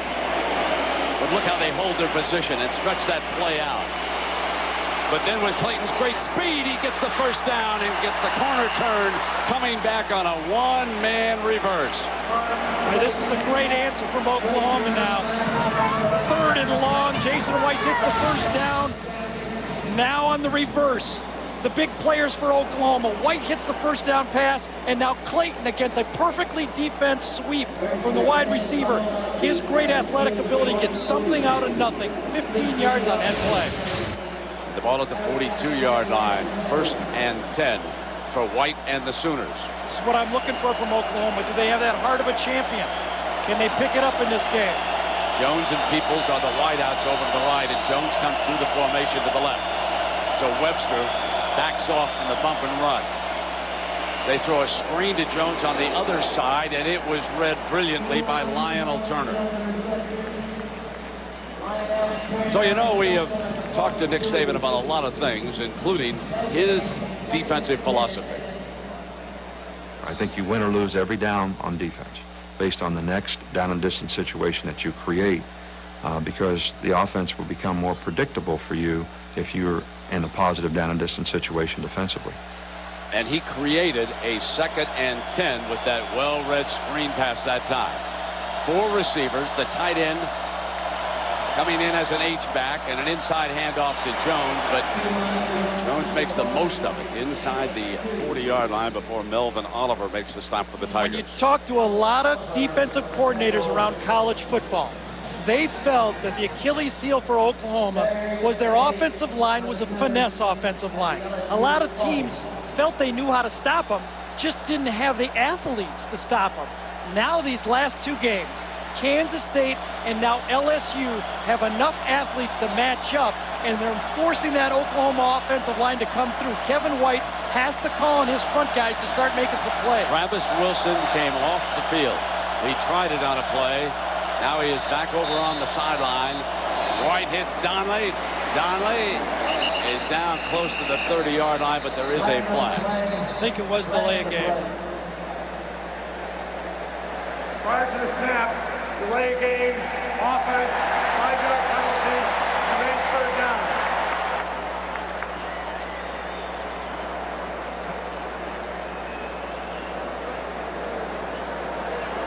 Five-yard penalty. Well, you know, we had Saban mic'd up at practice in Baton Rouge, and he's worth a listen all the time. Blitz got outmanned. Give that one to the defensive coaching staff for LSU. You are seeing one example after another of why Saban is such a hot prospect in the National Football League. Oh boy, Ronaldo works.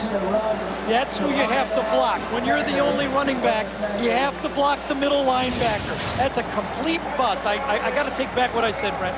That is a complete bust by the running back for Oklahoma. He should have been blocked.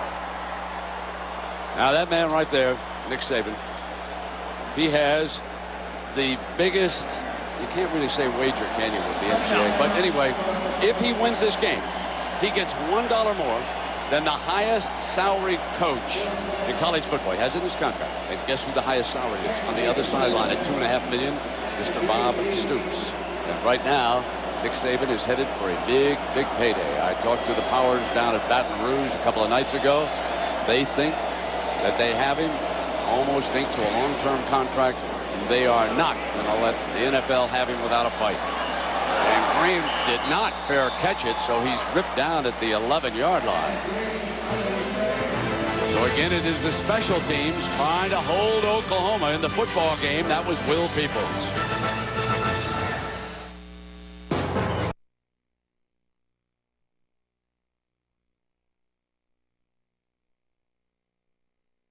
A little bit.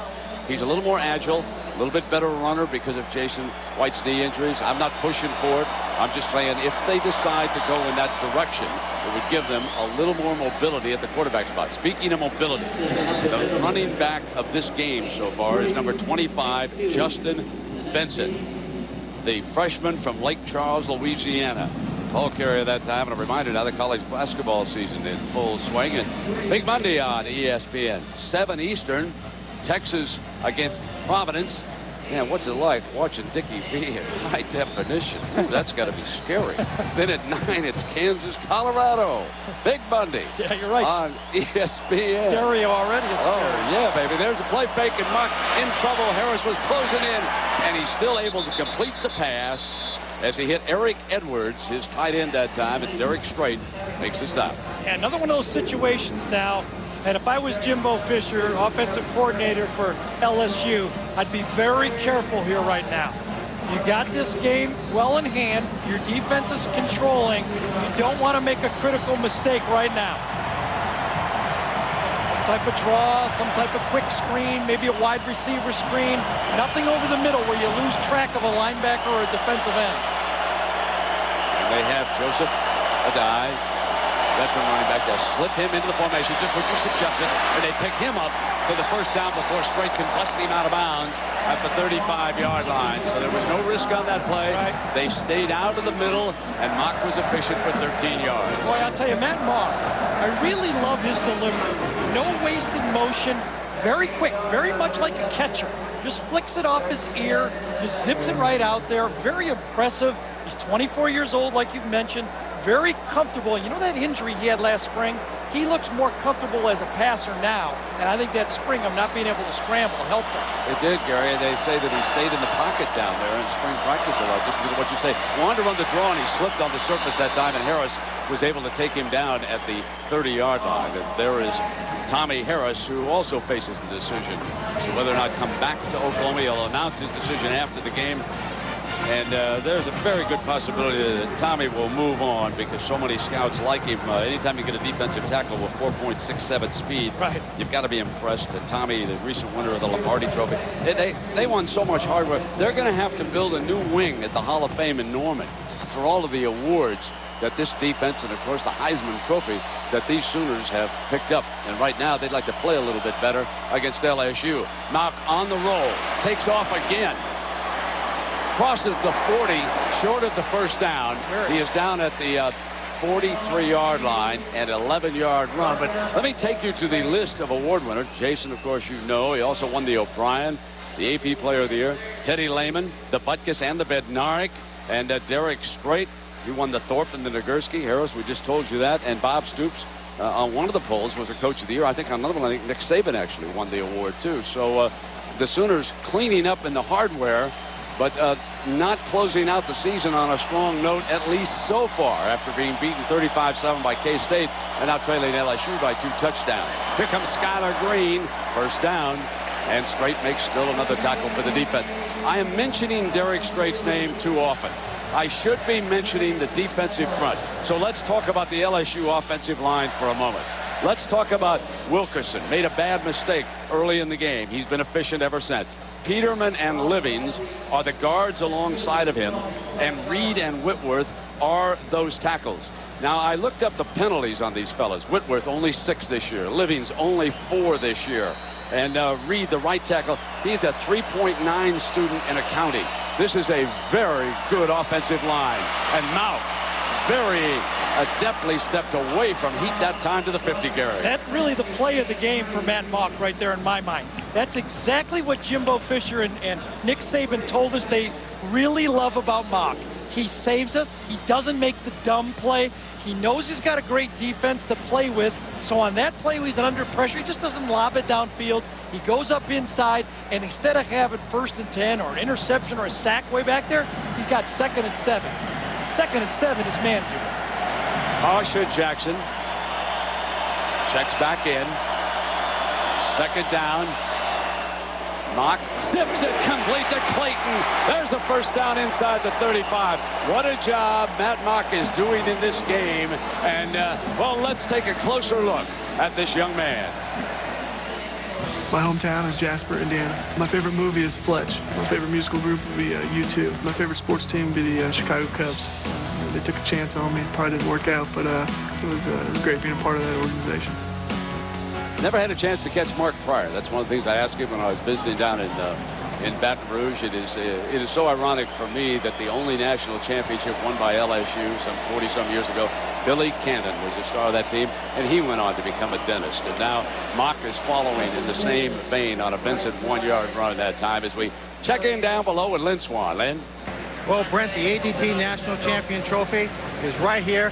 This crystal football has been around for 18 years, has always been associated with the coach's pole. Traveled just over 25,000 miles this year, and there's only one team that has 4 of these sitting in his trophy case already, and that would be the University of Miami. However, if the score holds, LSU is looking to add their 2nd national championship and a little crystal to their own palace.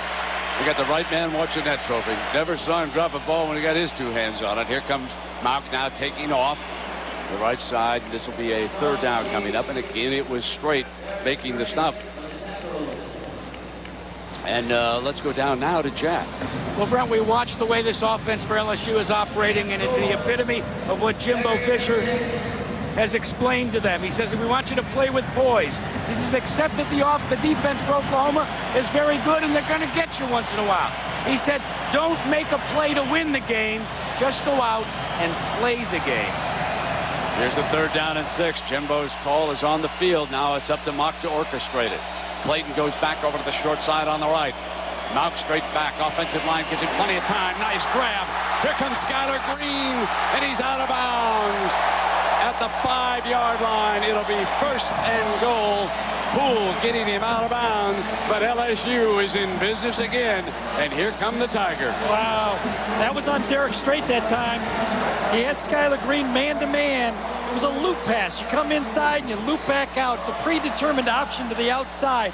Everyone knows what's going on. You come in, you fake hard inside, and that time Derek Strait could not handle Skylar Green. Skylar Green is very impressive with his speed. Gary, you mentioned 3rd down. That was 3rd and 6 and a 23-yard gain. Their first touchdown of the game. 3rd and 2. They're dominating. Justin Vincent is the running back. Got the call. tiptoes inside the 5-yard line as the Sooners jam the front. You can always tell you're doing a good job against Oklahoma's defense when you don't hear Teddy Lehman's name a lot. You really have to scheme to keep that guy. He's like a wild card. He's like a rover, and he has not been in any plays tonight. Passing game, he can't get there. Running game, he's there. He's bouncing it outside, but LSU has schemed him out of this game. 2nd down and goal. Vincent the lone running back. Henderson through the formation. Mock rolls to the right. Pump fake. Keeps it out of bounds. Just shy of the 5-yard line. So it'll be 3rd down coming up for LSU. And a quick reminder that you've never been inside the FBI. You've never been inside the mob until now. So get ready to cross over. The jailbreak screen down here on 3rd down. Let's see if they can get one in. It will be safe. Remember, a field goal makes it more than a 2-possession game with a 17-point lead. Oh, they've gone to 4 wideouts. And then they'll bring Henderson over to the left side, and Knock will roll hard in that direction. And this one did not work out. It's field goal time for Nick Saban at LSU. Dan Cody, along with Gayron Allen, making the stop for the Sooners. Nothing silly. Great drive by LSU. Managed very well by Mock. He scrambled when he had to. He hit the passes when he had to. And when he had to, he just kept the ball and made sure the field goal was alive. So here's Ryan Godet, who took over, kicking the field goals from Chris Jackson in the SEC Championship game in Atlanta. Hit 2 field goals against the Bulldogs. And he's got this one. There's a penalty flag. The field goal is signaled good, but there is a penalty, and we'll get this sorted out. There's a 27-yard field goal.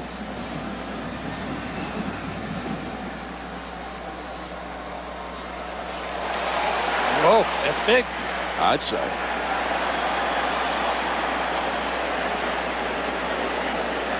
You wonder if Oklahoma can spring somebody either directly up the middle, which frequently is the easiest way to block a field goal. Those edge rushers have a terrible time sometimes. Get around that corner and lay it There are out. 2 penalties, one during the play, one after the play was over. During the play, holding on the offense. After the play was over, personal foul on the offense. Both penalties will be enforced. They'll have to punt. Bring the punter on. Yep, they're going to have to punt. Now, one thing about Donnie Jones, he can nail it inside the 20-yard line. He has been lethal doing that this season. Right now, LSU is discombobulated. They got half their field goal team out, half their punt team. The worst thing would not be just to take a 5-yard penalty and calm down on this thing. I'm surprised they're trying this long field goal.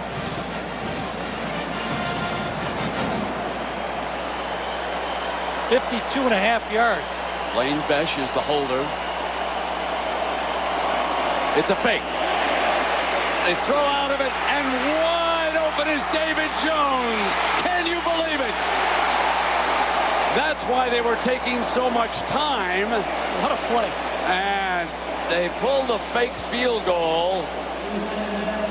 But remember now, it's a 29-yard gain. Right. They were down to the 5-yard line at 1st and goal. So they improved their field position.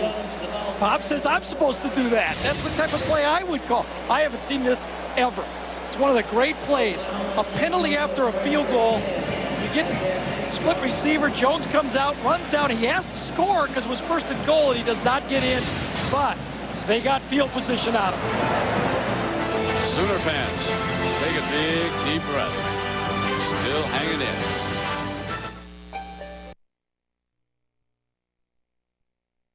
Here tonight, only 31 rushing, 61 passing against this fierce LSU D. From the end zone, going for it all, and Clayton couldn't quite get to it. So the FedEx ground air stats. We take a look at it, and you can see the air being won by LSU, dominated by the Tigers. And we don't have to tell you what the ground looks like. We already spoke about that. Yeah. Boy, those 2 packages from Oklahoma didn't get there, did they? Those Christmas presents didn't get there from Oklahoma. Second down and 10. Conley switches to the left side of the formation, keeping Runnels in because of the intense pressure all night long. Trying to get a running game going. You can see Carter trying to lead the way in the middle as we check in now on the Jeep rushing playbook. Well, when you run the spread, and Brent talked about bringing in the running quarterback. Look what happens when you don't have a running quarterback. The defensive end doesn't respect the quarterback keep. He just cuts around the backside, tackles the ball carrier. I don't care, Jason. You want to keep it and run it? We'll tackle you. You got to have that extra runner when you're in that shotgun and run the spread. The Tigers looking down at 3rd down and 6 here for the Sooners. The Sooners are 3 of 9 on 3rd downs here this evening. Saban's defense has him 6 yards away. Jason dances, tries to find an open receiver. Clayton on a comeback. And he's got his first down. I think they had a lineman downfield, illegal lineman downfield. I think it was Wes Sims. Tremendous coverage. I'm telling you, if you've got people that can cover like this, I don't care if you have 2 Heisman trophies. Watch these guys cover. You show me where to throw the ball. Go ahead. Come on, Oklahoma fans. Tell Jason where to throw the ball. Should you throw it to this guy? No. How about that? No. How about this guy? Any one of these 3 guys you'd like to try to throw the ball to? I don't think so. Excellent. You know, Gary, we started this broadcast with a piece of sound with Nick Saban talking about the bump and run. And all night long, they have used that defense, flushing those wideouts. And you saw Nick hands-on coaching the defensive backs in Baton Rouge, teaching them how he wants them to do it. The great coaches are great teachers, or they have great teachers working with them, but they all get it done in some manner. And Nick Saban out of West Virginia, I've got a great story regarding the Stoops family I want to get to here a little bit later. 3rd down, and from the end zone, White, this one could almost be picked off. Jones, I mean, Daniels had him covered like a blanket. Gary, there was just nothing doing over. There was no daylight, nothing going. I'm really impressed with Daniels. You know, he started off at safety because of LaRon Landry. He got the move to corner. Look at this guy. He's tall. He looks at the hips. He tracks him. He gets his hands on him. Turns back for the football. He doesn't panic. No interference call. Daniels is the guy that gave up his red shirt in the SEC championship a couple years ago for 1 play. That's a team player. Skylar Green standing 45-yard line. Blake Ferguson near that end line.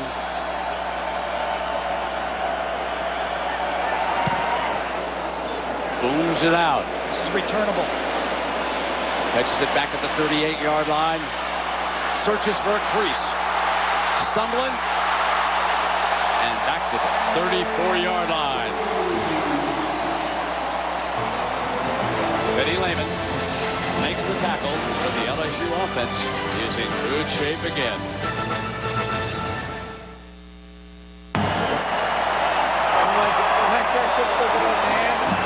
Forgive Skylar Green if he's just learning the role of kick returns, guys. You see, he was a quarterback at Higgins High in Marrero, Louisiana. And while he was a quarterback, he only returned 2 punts in his entire career. He's acquired the skill set pretty well. Probably for touchdowns with that speed, Jack, from the I formation. They're going to bring him on the end around now, and nothing doing that time because Jonathan Jackson, the junior from Houston, is able to make the play. Jonathan Jackson, I was mentioning his name almost every play at the Rose Bowl last year when they beat Washington State. And I believe that might be the first time that I've mentioned it here tonight, just to give you an idea of the efficiency on both sides of the ball by this LSU team. They left nothing to detail. Yesterday when we were here in our final setup and Nick Saban was going through his final walkthrough, I have never, ever seen a team as prepared. They just send their units out onto the field. I mean, there's nothing that goes on, basically. He just wants the kick team guys. He makes the substitution packages. And, man, it was like clockwork watching this bunch. Coming in underneath the Jones again, just short of the 30-yard line. Oklahoma's defense is so distorted. That's such a 79 yards of offense. Amazing. Back on the field defensively against Matt Mock and the LSU Tigers, who now have a 3rd down. Oklahoma's only touchdown set up by a blocked punt, which was recovered inside the 5-yard line. It's 4 plays to get it in. Now Mock standing tall, fires intercepted. Bad decision on his part. Picked off now by Brodney Poole. And Poole, looking for somebody to lateral to, finally takes it down inside the 30-yard line. That's his 7th interception of the season. He leads the OU defense. And finally, a spark for Oklahoma. And maybe we can get something going. Yeah, it's one of the things that LSU had to tell Matt Mock at the change of the quarter. If it's there, go for it. But make sure you throw under timing. Don't throw this ball over the middle off balance. He throws late off balance, and that ball is just eaten up, and Oklahoma stays in this football game. The missed field goal, and now the interception. It's anybody's football game.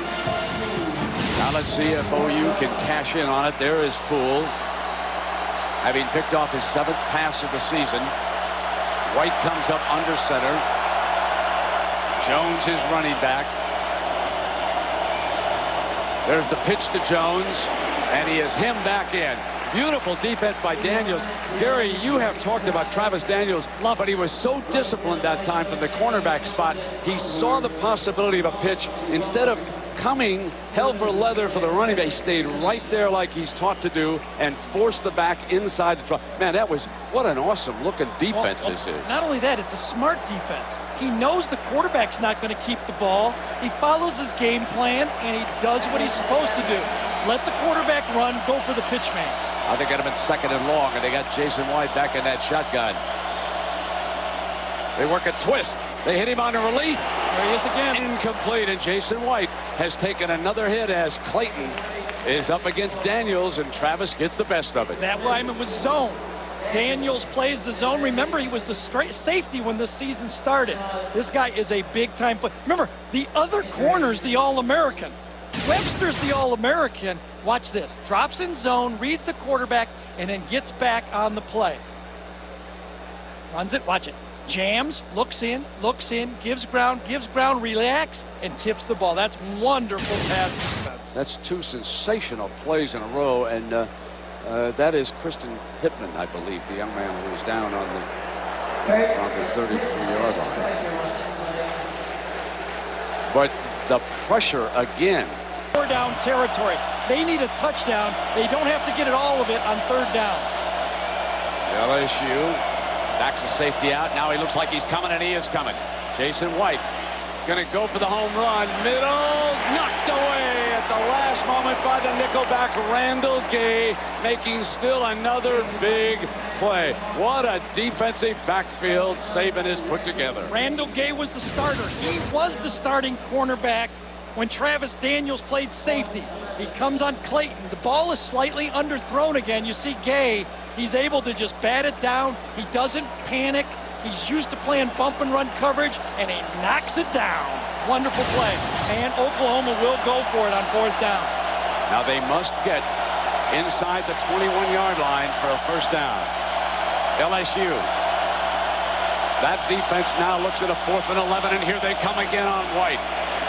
He'll fire middle. Clayton reaches out and makes the catch for the 1st down at the 11-yard line. A wonderfully athletic play by Mark Clayton, who has a 38-inch vertical leap, the best on the OU team. This matchup on the blitz against Jack Hunt worked early in the game, and they come back to it late in the football game. That's the only time Clayton's really had his way, when he's been matched up against Jack Hunt. Give the offensive line credit for Oklahoma. It was an all-out blitz, and they blocked it. Now, if they can afford to send Runnels out, sometimes he breaks free down close to the end zone, but he is set up in the fullback on the straight eye with Jones behind him. Sooners looking for a touchdown to get back in this thing. Jones looking for that corner. Breaks free and then muscled down close to the 5-yard line. That was a big-time play for Jason White. He stood in there the play before on 3rd down. As you look at Quan Jones, excuse me. He has led this team in rushing yards and TDs, 26 career games and 25 career touchdowns. He struck on that opening drive against Kansas State, and since then, it has been struggle city for the OU offense. Now they're looking down at 2nd down and 5. Runnels still in as the fullback in front of Jones. Play fake. Throwing. It is complete. And Reynolds dives for the flag this time, but he is just short of it. Reynolds thought he had it. Reynolds thought he got the pylon. And I told you about him slipping out sometimes for that backfield. It has been a wonderful play through this season for Oklahoma. Lionel Taylor, the middle linebacker, has the fullback sliding out here.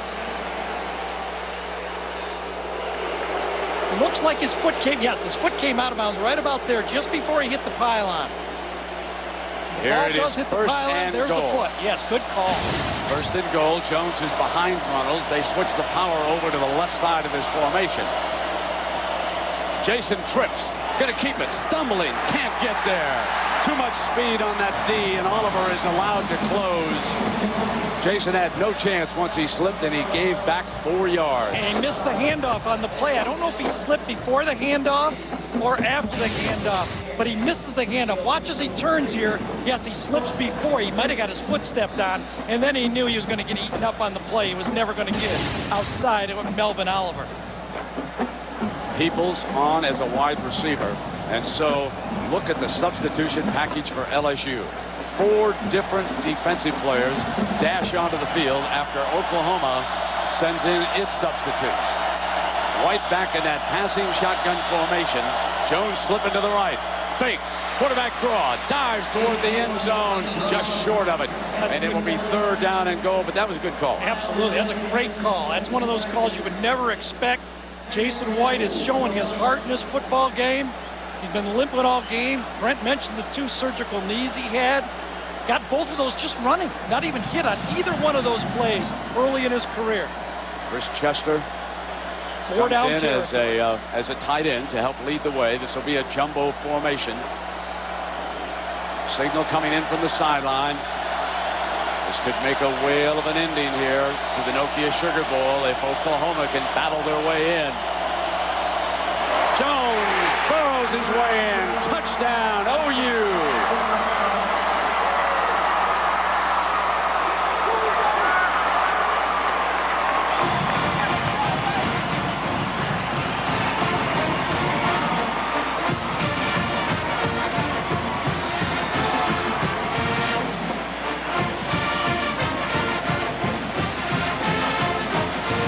Will now. Garrett, look what we've got here. Carlo McCoy holding. Try to make this a 7-point game. 74 extra points for him, and there's the young man who's done all the touchdown scoring for the Sooners. That bad play by Matt Mock. You can't give up the ball when you're controlling the football game, and it gave the other team life. Inside move against Hunt. That's the matchup that Jason White has made before, and then the running play after the quarterback draw by Jason White to get back in the football game.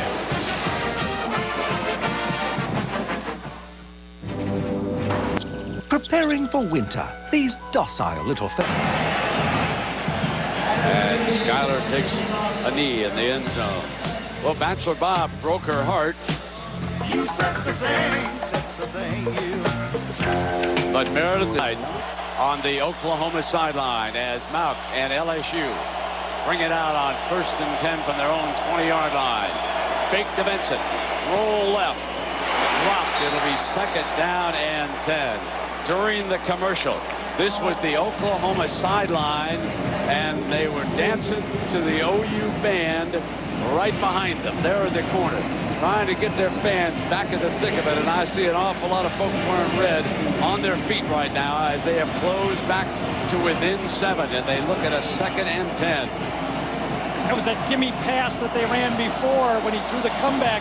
This time he short-armed it, did Matt Mock, and threw it right in the ground. It was a tough catch. The last time Oklahoma scored a touchdown, LSU answered with their own touchdown. Timeout. LSU. They burn one here.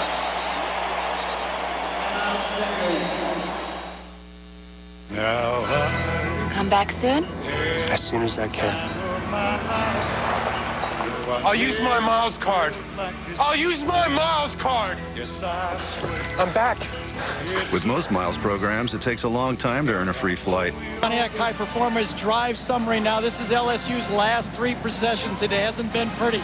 2 interceptions. Remember, this is where they got the field goal and had it taken off the board. So there's 3 points right there. And the last 3 possessions have gotten Oklahoma back in the football game. Now OU looking for a big play on defense, and who bigger than Tommy Harris? We asked him about his excitement about playing football. Every time I see offensive line, it's just so fun to be out there again, and I just get happy, I get excited. And it's like a parent telling you about to go to like Six Flags or Astro World and you can't sleep the night before, you're just so anxious. That's how I feel about the game. Get excited now, Tommy. It's 2nd down and 10. 21-14 Tigers. Toss Benson. Benson looking for daylight, is cut off and thrown down at the 16-yard line, and suddenly that defense is coming alive. Allen was there, and Dvorak also helping out. Well, that missed pass by Matt Mock on 1st down got LSU behind the down and distance. We heard Nick Saban say we like to have the down and distance in our favor. Well, on the other side, you have the ASCII Oklahoma coaches. They like the same thing. When you miss that 1st down pass, get nothing, all of a sudden that offense doesn't look so good. Remember, your quarterback, the last 2 passes he's thrown, a wrong-footed interception over the middle, and he short-armed a short pass to the outside. The dime look with 3 down linemen for Oklahoma. Mount stands in trouble. Cody had a hand on him. Came up firing, and he saved a huge loss on that play. Big Dan Cody came right over the top and had a hand on him, and Mount pulled away and threw the incompletion. Well, you got to admire this front. 39 sacks. These guys have come all year. Whitworth's doing a good job on Cody. Look at that balance. Good athlete, then just gets rid of it to save the distance. But boy, Oklahoma, the heart of a champion right now. Got the crowd against them. It's a big LSU crowd, and they're fighting back. Jones back to punt. He's had 1 block tonight. Perkins is standing on his own 45-yard line. You're not seeing those wide splits anymore. They got that one blocked. They drive Perkins back to the 39. He spins free. And then crashes into 2 defenders, bringing the ball back to the 41-yard line. Well, this March on ABC for the first time ever, Stephen King brings you a weekly television series. Stephen King's Kingdom Hospital premieres Wednesday, March 3rd on ABC.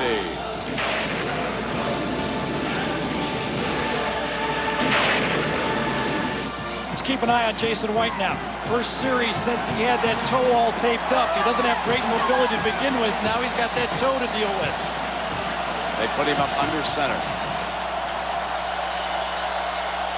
Clayton on the end around, swings behind Jones. Clayton dashes for daylight and gets close to 10 yards on that play as Jack Hunt makes the stop. Boy, the go-to players for Oklahoma have come through. You could tell the way Perkins ran that ball on that punt return. Dan Cody almost getting that sack. Jason White hitting that big 4th down play. Clayton making that big 4th down catch. The big players for Oklahoma are starting to make big plays. Joe Masher, he was very close. You can see according to our yellow line, he's just that short. So it will be 2nd down for Stoops and OU. Now, normally you would think Oklahoma would toss one deep here, but the way they've been having trouble running the ball on short yardage, they may try to run the ball twice and make sure they get this 1st down.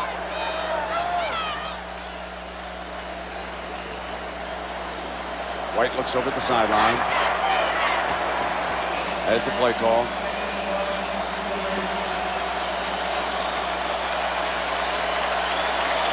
(21-14). LSU leading. They were up 21-7. An interception led to an Oklahoma touchdown. Donnelly over to the right side of the formation. Runnels still in there as the lead fullback. He's played most of this game. Flag prior to the snap, and so this will come back 5 yards against Oklahoma, and so they turn almost a gimme into an adventure here. Offense, 5-yard penalty, Remain second down. Live here in New Orleans at the BCS championship game at the Nokia Sugar Bowl between Oklahoma and LSU. Clayton is actually their leading rusher with 36 yards now on that end around. Second down, and here comes their leading rusher again. Fumble the ball out of bounds. Oklahoma football. No first down on the play, and third down is coming up. One of the advantages that LSU has in defensing this particular Oklahoma offense at this stage right now, Oklahoma has become very predictable. They don't throw to the tight end anymore. Lance Donnelly is not even in it. He splits out. He's in there every play. They don't even look at him. The quarterback can't get out of the pocket. They become predictable, and that's why LSU has been able to stop them. They know where the attack is coming from. And a fresh Marcus Spears checks into that defensive line.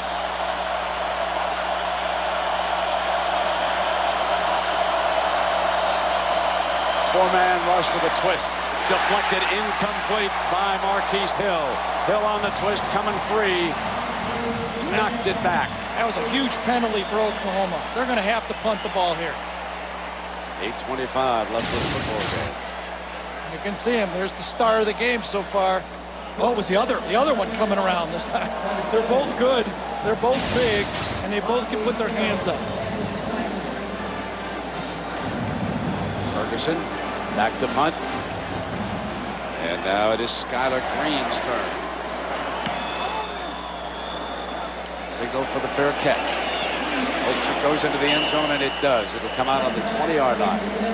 8:17 to go here at the Nokia Sugar Bowl. It's 21-14. The Tigers up 7.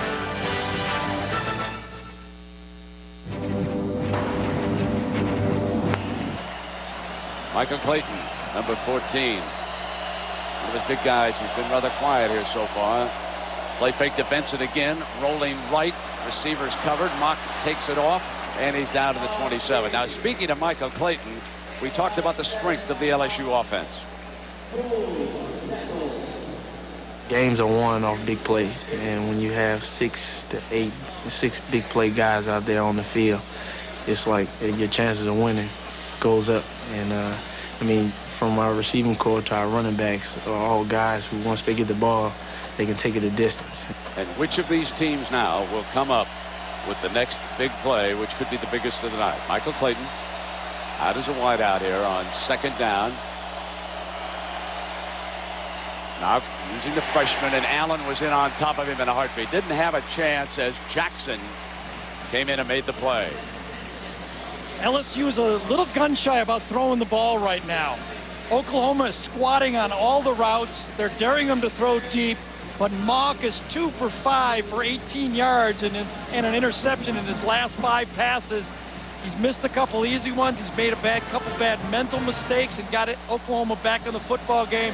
It looks like Jimbo Fisher and Nick Saban don't feel good about throwing the ball right now. Third down and 5. 3 wide receivers for Mock. He'll take off and see if he can run for it. Stumbles and short of that first down, I believe, which would force Saban to punt. Yeah, that's a turf. That's the second time. Turf once for Jason White, now the turf for Matt Mock.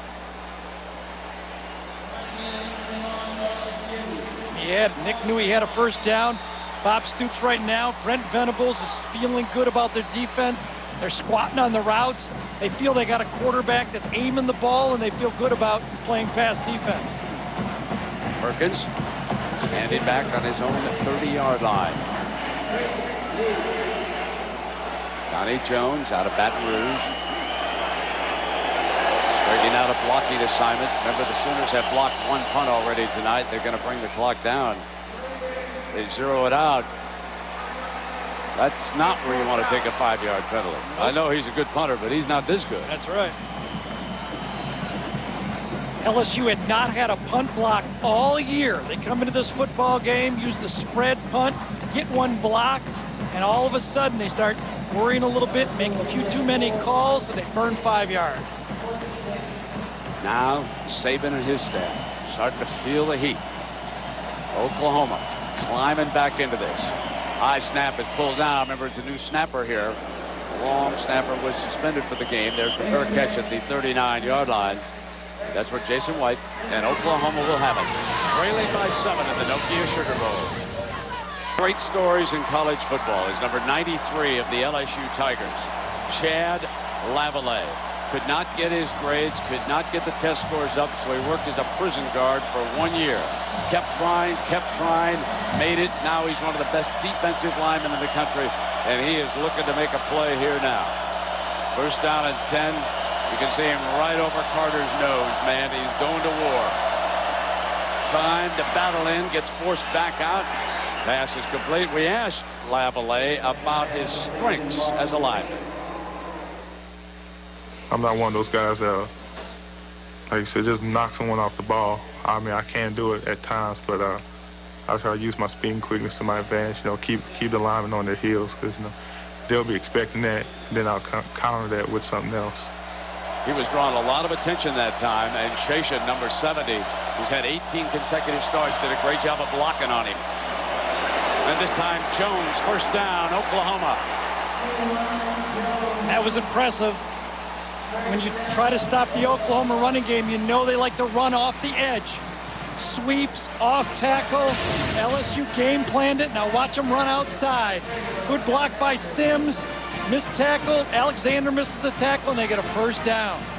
With under 5 minutes to go now, you got to believe that Oklahoma's thinking it's 4-down territory the rest of the game.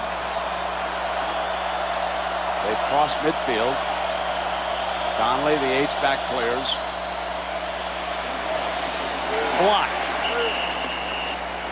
Incomplete, and the offensive line had done a superb job of keeping the scrimmage line clean that time. As Gary, we take a look at our Nokia's best yards offense for Oklahoma and 318 for LSU. Bradley is in the game as a wideout. He goes out to the right. Clayton in motion, trying to see what he will draw. There's a penalty flag on this play. The throw is in underneath to Runnels. Runnels picks up first down yardage, but there is a penalty. The linesman threw it on the near side, directly in front of the Oklahoma bench. And I don't think the referee even knows there's a penalty. He signaled first down.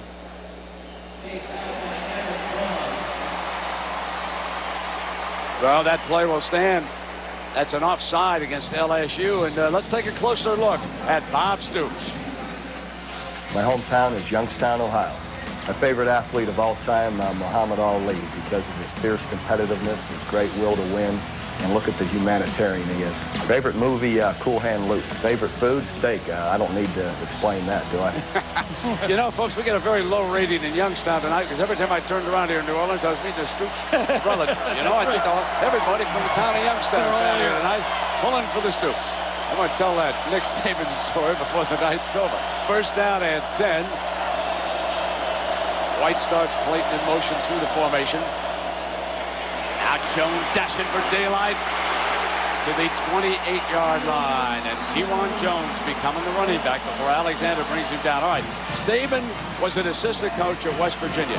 Youngstown became the team, the town, in his recruiting area. I said, is there any background with the Stoops family? He said, well, I'll tell you the truth, Bobby had already gone to Iowa to play. I knew Mike a little bit, but he said, I would go in, and they had an uncle coached over, I believe it was at South High, and he said, we played gin rummy down in the boiler room until practice started. They said, I go way back with the Stoops family. Here comes Jones across the 25-yard line, and that's a first down. And Gary, Oklahoma has got it going ever since that interception.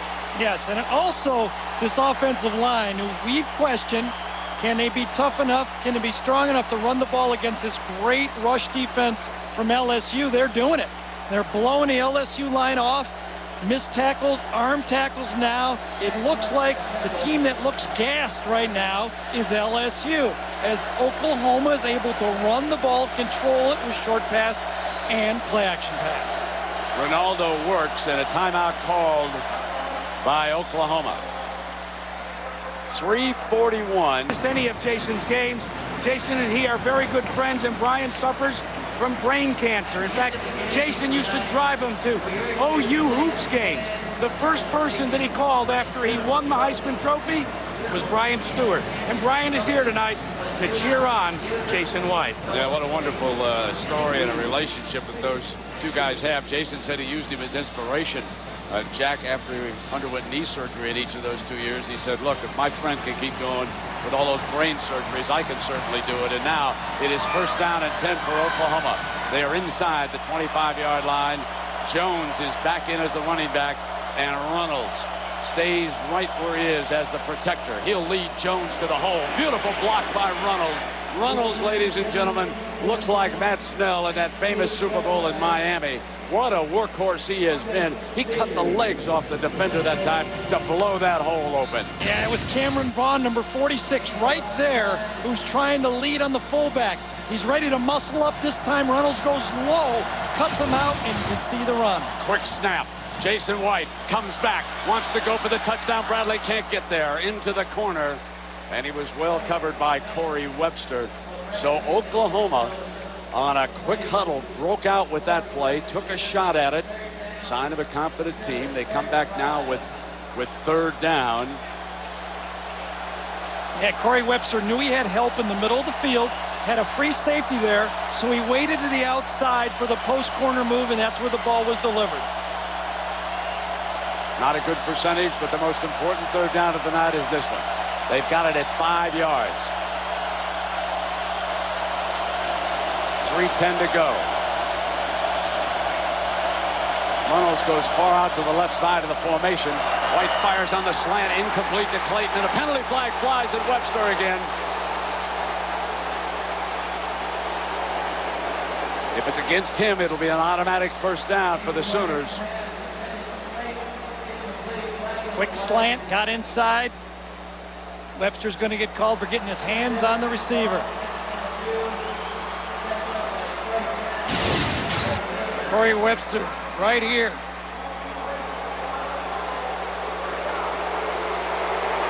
Yeah, had him hands all over him that time. Good call. I don't know if the ball would have been caught, but it's too bad. Got your hands all over the receiver. It's going to get called.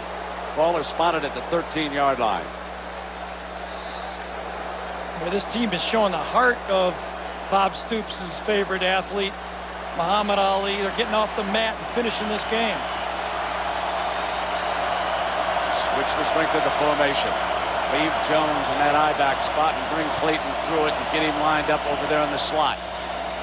Play fake and roll toward the slot. Lead pass. Runnels could not pull that one down. And he was being tracked that time by Cameron Vaughn. Fresh respect for Runnels when he slips out of that backfield.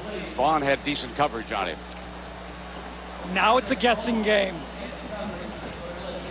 Will LSU bring the blitz? Will Chuck Long dial one of those quick slant passes? Will he go to the fade that Jason White is so good at throwing? Remember, they've even run a quarterback draw down here. Anything to try to get yardage against this tough LSU defense. They bring Chester in as a tight end blocker. And now the referee wants to have a little bit of a huddle here. The clock jumped back up, so we've had a little bit of a malfunction on the clock during a commercial break, and it suddenly jumped to 10:55. 3 minutes and 2 seconds. Start the clock on the snap. What happened there is it simply jumped back to where they corrected it the first time, and now it is reset at 3:02. 21-14. Sims, Shashawn, Carter, Joseph, Brown up to the line of scrimmage now for the Sooners. 2nd down and 10 for Jason White. Back in the gun. Runnels alongside. Clayton will come through the formation. Roll to the right. Thrown back to the left, and nothing doing. Boy, great. Not open. Runnels was picked up. He never broke free at all, as the defense, so well disciplined, held its ground. Yeah, Dave Peterson that time, number 57, stayed home, read his keys, did what that man right there said he was supposed to do. But the quarterback goes away and there's a back looking at you in the face, don't chase the quarterback. Gimmick play by Oklahoma, and nothing happened. Bradley out to the left. Jones and Wilson back on the field after receiving some medical attention. It's 4 wide. 3rd down and 10 now for the Sooners. White's under pressure, got to fire it high, incomplete. as Jones broke open, but White was under enormous pressure. He had no time left. He had to release. He was being blitzed. You see it right there. They're going to slip the back right down the middle on the all-out blitz. Get it out, give ground, give ground, give ground, just enough to throw it deep, and that's could have been a touchdown. Now, 4th and 10 from the 13-yard line, and LSU is going to take a timeout to talk it over. Allowed them to get right back in this football game, but now you are looking at 4th down and 10 for the Sooners. White checking the sideline one final time. Blitz shows, and here it comes. White steps away, slide step, deflected, incomplete. On the ground, it was close, real close. Clayton on the dive, coming from behind, but the officials were right there on top of it. Should have been intercepted. The blitz was picked off well by Oklahoma. Nick Saban dialed it. He came after the quarterback. The Oklahoma offensive line did a good job of blocking it up. Ball could have easily been intercepted. It was tipped, though, and Clayton had a shot of it. Got inside, ball is tipped, and it does hit the ground. He double caught it. The official was right on the call. For just a moment, as you watch this replay, it is in and out of number 9's hands. Good call. No question about it. The officials were right there, and now LSU will go to work on the clock. 2:46 to go. Oklahoma has 2 timeouts left in the football game. They're going to burn one on 1st down.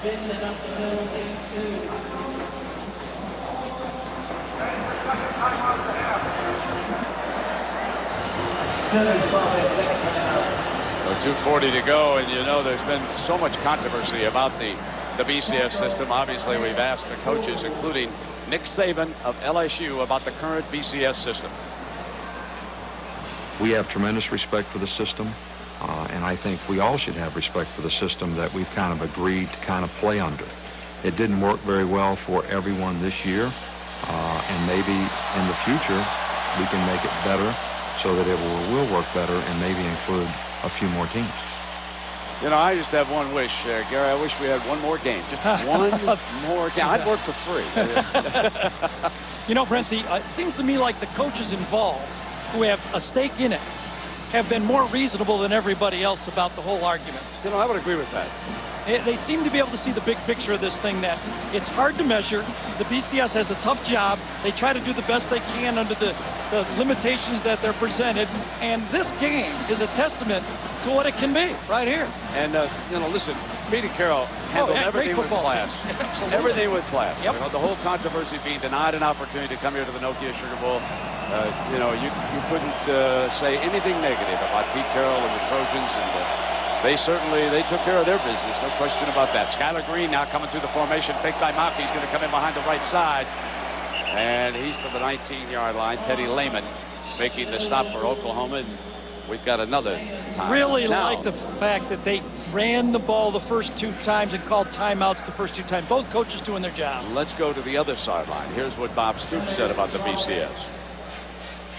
Bottom line is, if you need to win your conference championship to be in the BCS game, 2 things need to happen, or maybe one of them. Either we all crown our champions the same way, which would be fine with me, or if we're not going to, make everybody play a championship game. And if that isn't going to work, just tell us before the season starts that you got to win your championship to be in the championship game. You know, any of those would work. Just tell us what the rules are, and we all go play by them.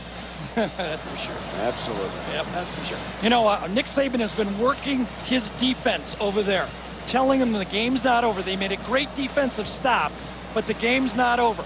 Now, back to Oklahoma's strategy. I like that they used the timeouts on 1st and 2nd down, because now they've told LSU, do you dare throw the ball on 3rd down? Because if it's incomplete, it will stop the clock. They've almost forced LSU's hand to run the ball on 3rd down. And here it is coming up, 3rd and 4, 2:31. If they can stop them, seal them up inside the 20, force Jones to punt, get Perkins on a fair catch or a decent return, they'll have a couple of minutes to work with. Remember, the clock stops offensively on a 1st down in the college game. Huge time factor when you're trying to come from behind or break a tie late. Fake again by Mauke. Complete. Fumble! Incomplete. The linesman signaling incomplete. I thought for a moment he had control. It was popped out by Derek Strait. Good defense that time.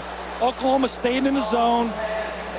You saw it coming in to die right there. Came, caught the ball. I don't know if he got a foot down or not. It all happened in a flash of a second right there. If there's ever a doubt, and I think the linesman's getting an earful. He's pretty close to the Oklahoma bench. Tell you, it was a gutsy call from where he called it, because he's right in the middle of that red when he made that call. The die, and now he walks back over toward that bench, and there is the young man who made that call. This is Big East crew, and I'll tell you, you can find look for with a couple of small things in this game, but I'm going to tell you, I think this crew has done a heck of a job. And it's been a tough football game. Believe me, I believe it. Dye's all right now. The young man from Houston, Texas, are going over. Look what happened though with the incomplete pass. Now here we come. Clock hit. This is one of the great matchups. And LSU, with that great speed, has been able to get down the field on top of Perkins. They have not let Perkins turn loose. Here's number 28. 4 punt returns for touchdowns this year. Just trying to stay a little loose back there. Trying to get ready. 2:25. They're down 7 in regulation. The Gunners are covered. Then Bassey moves over now to the left. Let's see if, for a moment, I thought he was going to try to come. He's creeping back in. Bassey trying to come off the corner, gets picked up. So that gives the Gunner a shot at Perkins, and he tears into him, and there is the penalty. As Shelby gets back on the loose football, but Adrian Mays, number 7, was partially uncovered when Bassey slipped into the formation. That gave him basically a free shot. He was picked up about midway down the field, and then he unloaded on Perkins, and this is such a critical foul coming up. There is no halo call this year. But don't you have to give him reasonable distance? I mean, he caught the ball. He tackled him. I mean, that was a great play, it looked like. Oh, both sides. Look at that. A shove on one of the Gunners on one side of the field, and then a personal foul on the other. There's the shove from behind.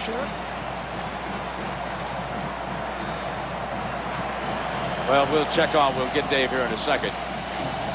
As we've got the other punt. Let's see if they go return this time. Last time they went block punt. This time they're going return. Hangs it high, very high. This is a fair catch opportunity. And Perkins has it near midfield. Look at that. 209, 50-yard line. 1 touchdown behind with a Heisman Trophy cornerback at the gears.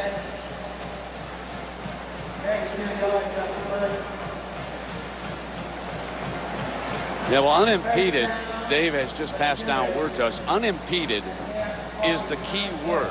And so in the official's judgment, he interfered with the opportunity to make the fair catch. There's no standard 2-yard rule in that situation, but it was a judgment call.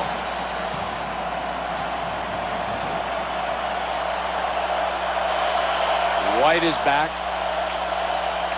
Press coverage is shown. They set the screen pass, and it's incomplete.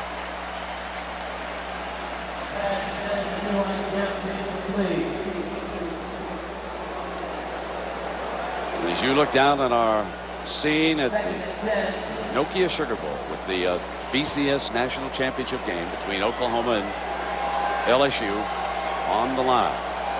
2nd down, near midfield for the Sooners. 4 wide receivers. Low and incomplete. Webster, the defender on that side, and it is 3rd down.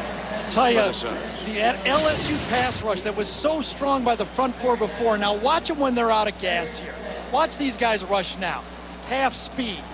That Oklahoma offensive line is able to handle it now, and Jason White should have time. Well, the police department has come in, and man, there's a couple of my favorite ponies.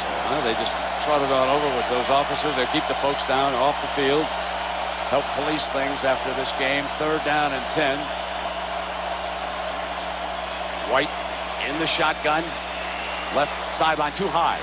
Threw behind his man that time and wanted to really stay away and Daniels has impressed him so much. He had coverage on Peoples, and it comes down to 4th down. Marquise Hill that time, number 94, the defensive end, got on Jason's feet as he threw the ball. His toes bothering him anyway, and as he stride into this thing, watch, he kind of gets in there and you can feel it and just lets that ball go high.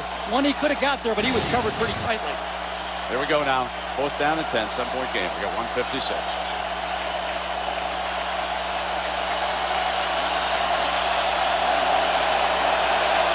Coming. Delayed blitz has got him at the 40-yard line. Linebacker Lionel Turner did not come on the snap. They decided to come with the delayed blitz. Jason White thought he had the comfort of a 4-man rush. He should know better. Nick Saban in a crucial situation is never going to sit on the 4. He's coming with the 5 or the 6. And here came the linebacker right up the gap, and he bore into the quarterback. Great coverage downfield. You look at this, they've got so many blitzes, Brent. They name them after states, remember? They got so many blitzes. This might be Latvia, for all we know. They ran out of states a long time ago. They got over 50 different blitzes. I say we should just name that blitz Louisiana. They used that one in the second game of the year. They're already in the next alphabet. Yes, sir. It's been 45 years, and now the Tigers are now going to run out the clock here. And Nick Saban is about to become the highest salaried coach in college football, and Saban is not happy about what's happened. He may think that there's too much formation. He does not want Mount to back up. He made a mistake. He's got to just get down on that. Right. And I that's think what the coach is signaling, right, Gary? Well, I think Nick might be confused with the NFL rule here because if you take a sack, the clock stops. In college, I think he's okay doing that. It's still going to run. Maybe Nick's got too much NFL in him. There, that's what he wants him to do. Wraps up on the ground. Just get down. Get down right away. Now that if you stay up on your feet in that situation and you back away from the line, the defense has an opportunity to make a play. They could knock the ball away from it. Dave Perry has acknowledged that's absolutely correct. If Mount takes the snap and just goes down like Saban was signaling him, that ends the play right there, and there is no chance to force a fumble. Well, unless they fumble the snap, this football game is going to be over. And Mount pulling back out, almost tripped that time. And we are down to the final 30 seconds. And well, they're starting it quick. The officials are on it. There's going to be 6 seconds left. LSU will take a delay a game here and figure out what the strategy is.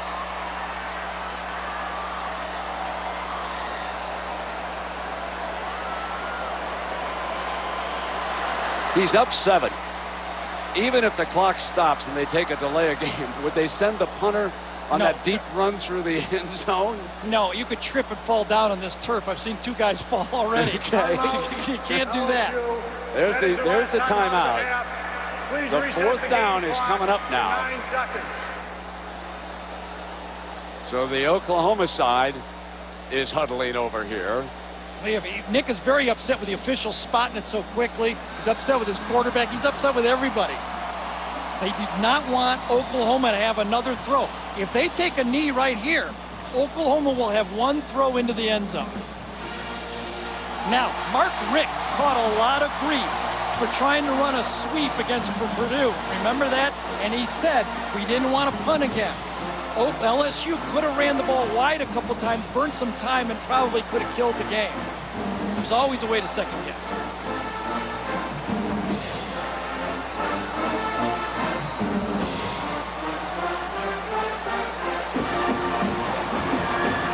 The punter is on the field for LSU. Donnie Jones. No one's back. I never like putting no one back because the punter can just pooch it over the line real quickly. He doesn't even have to think.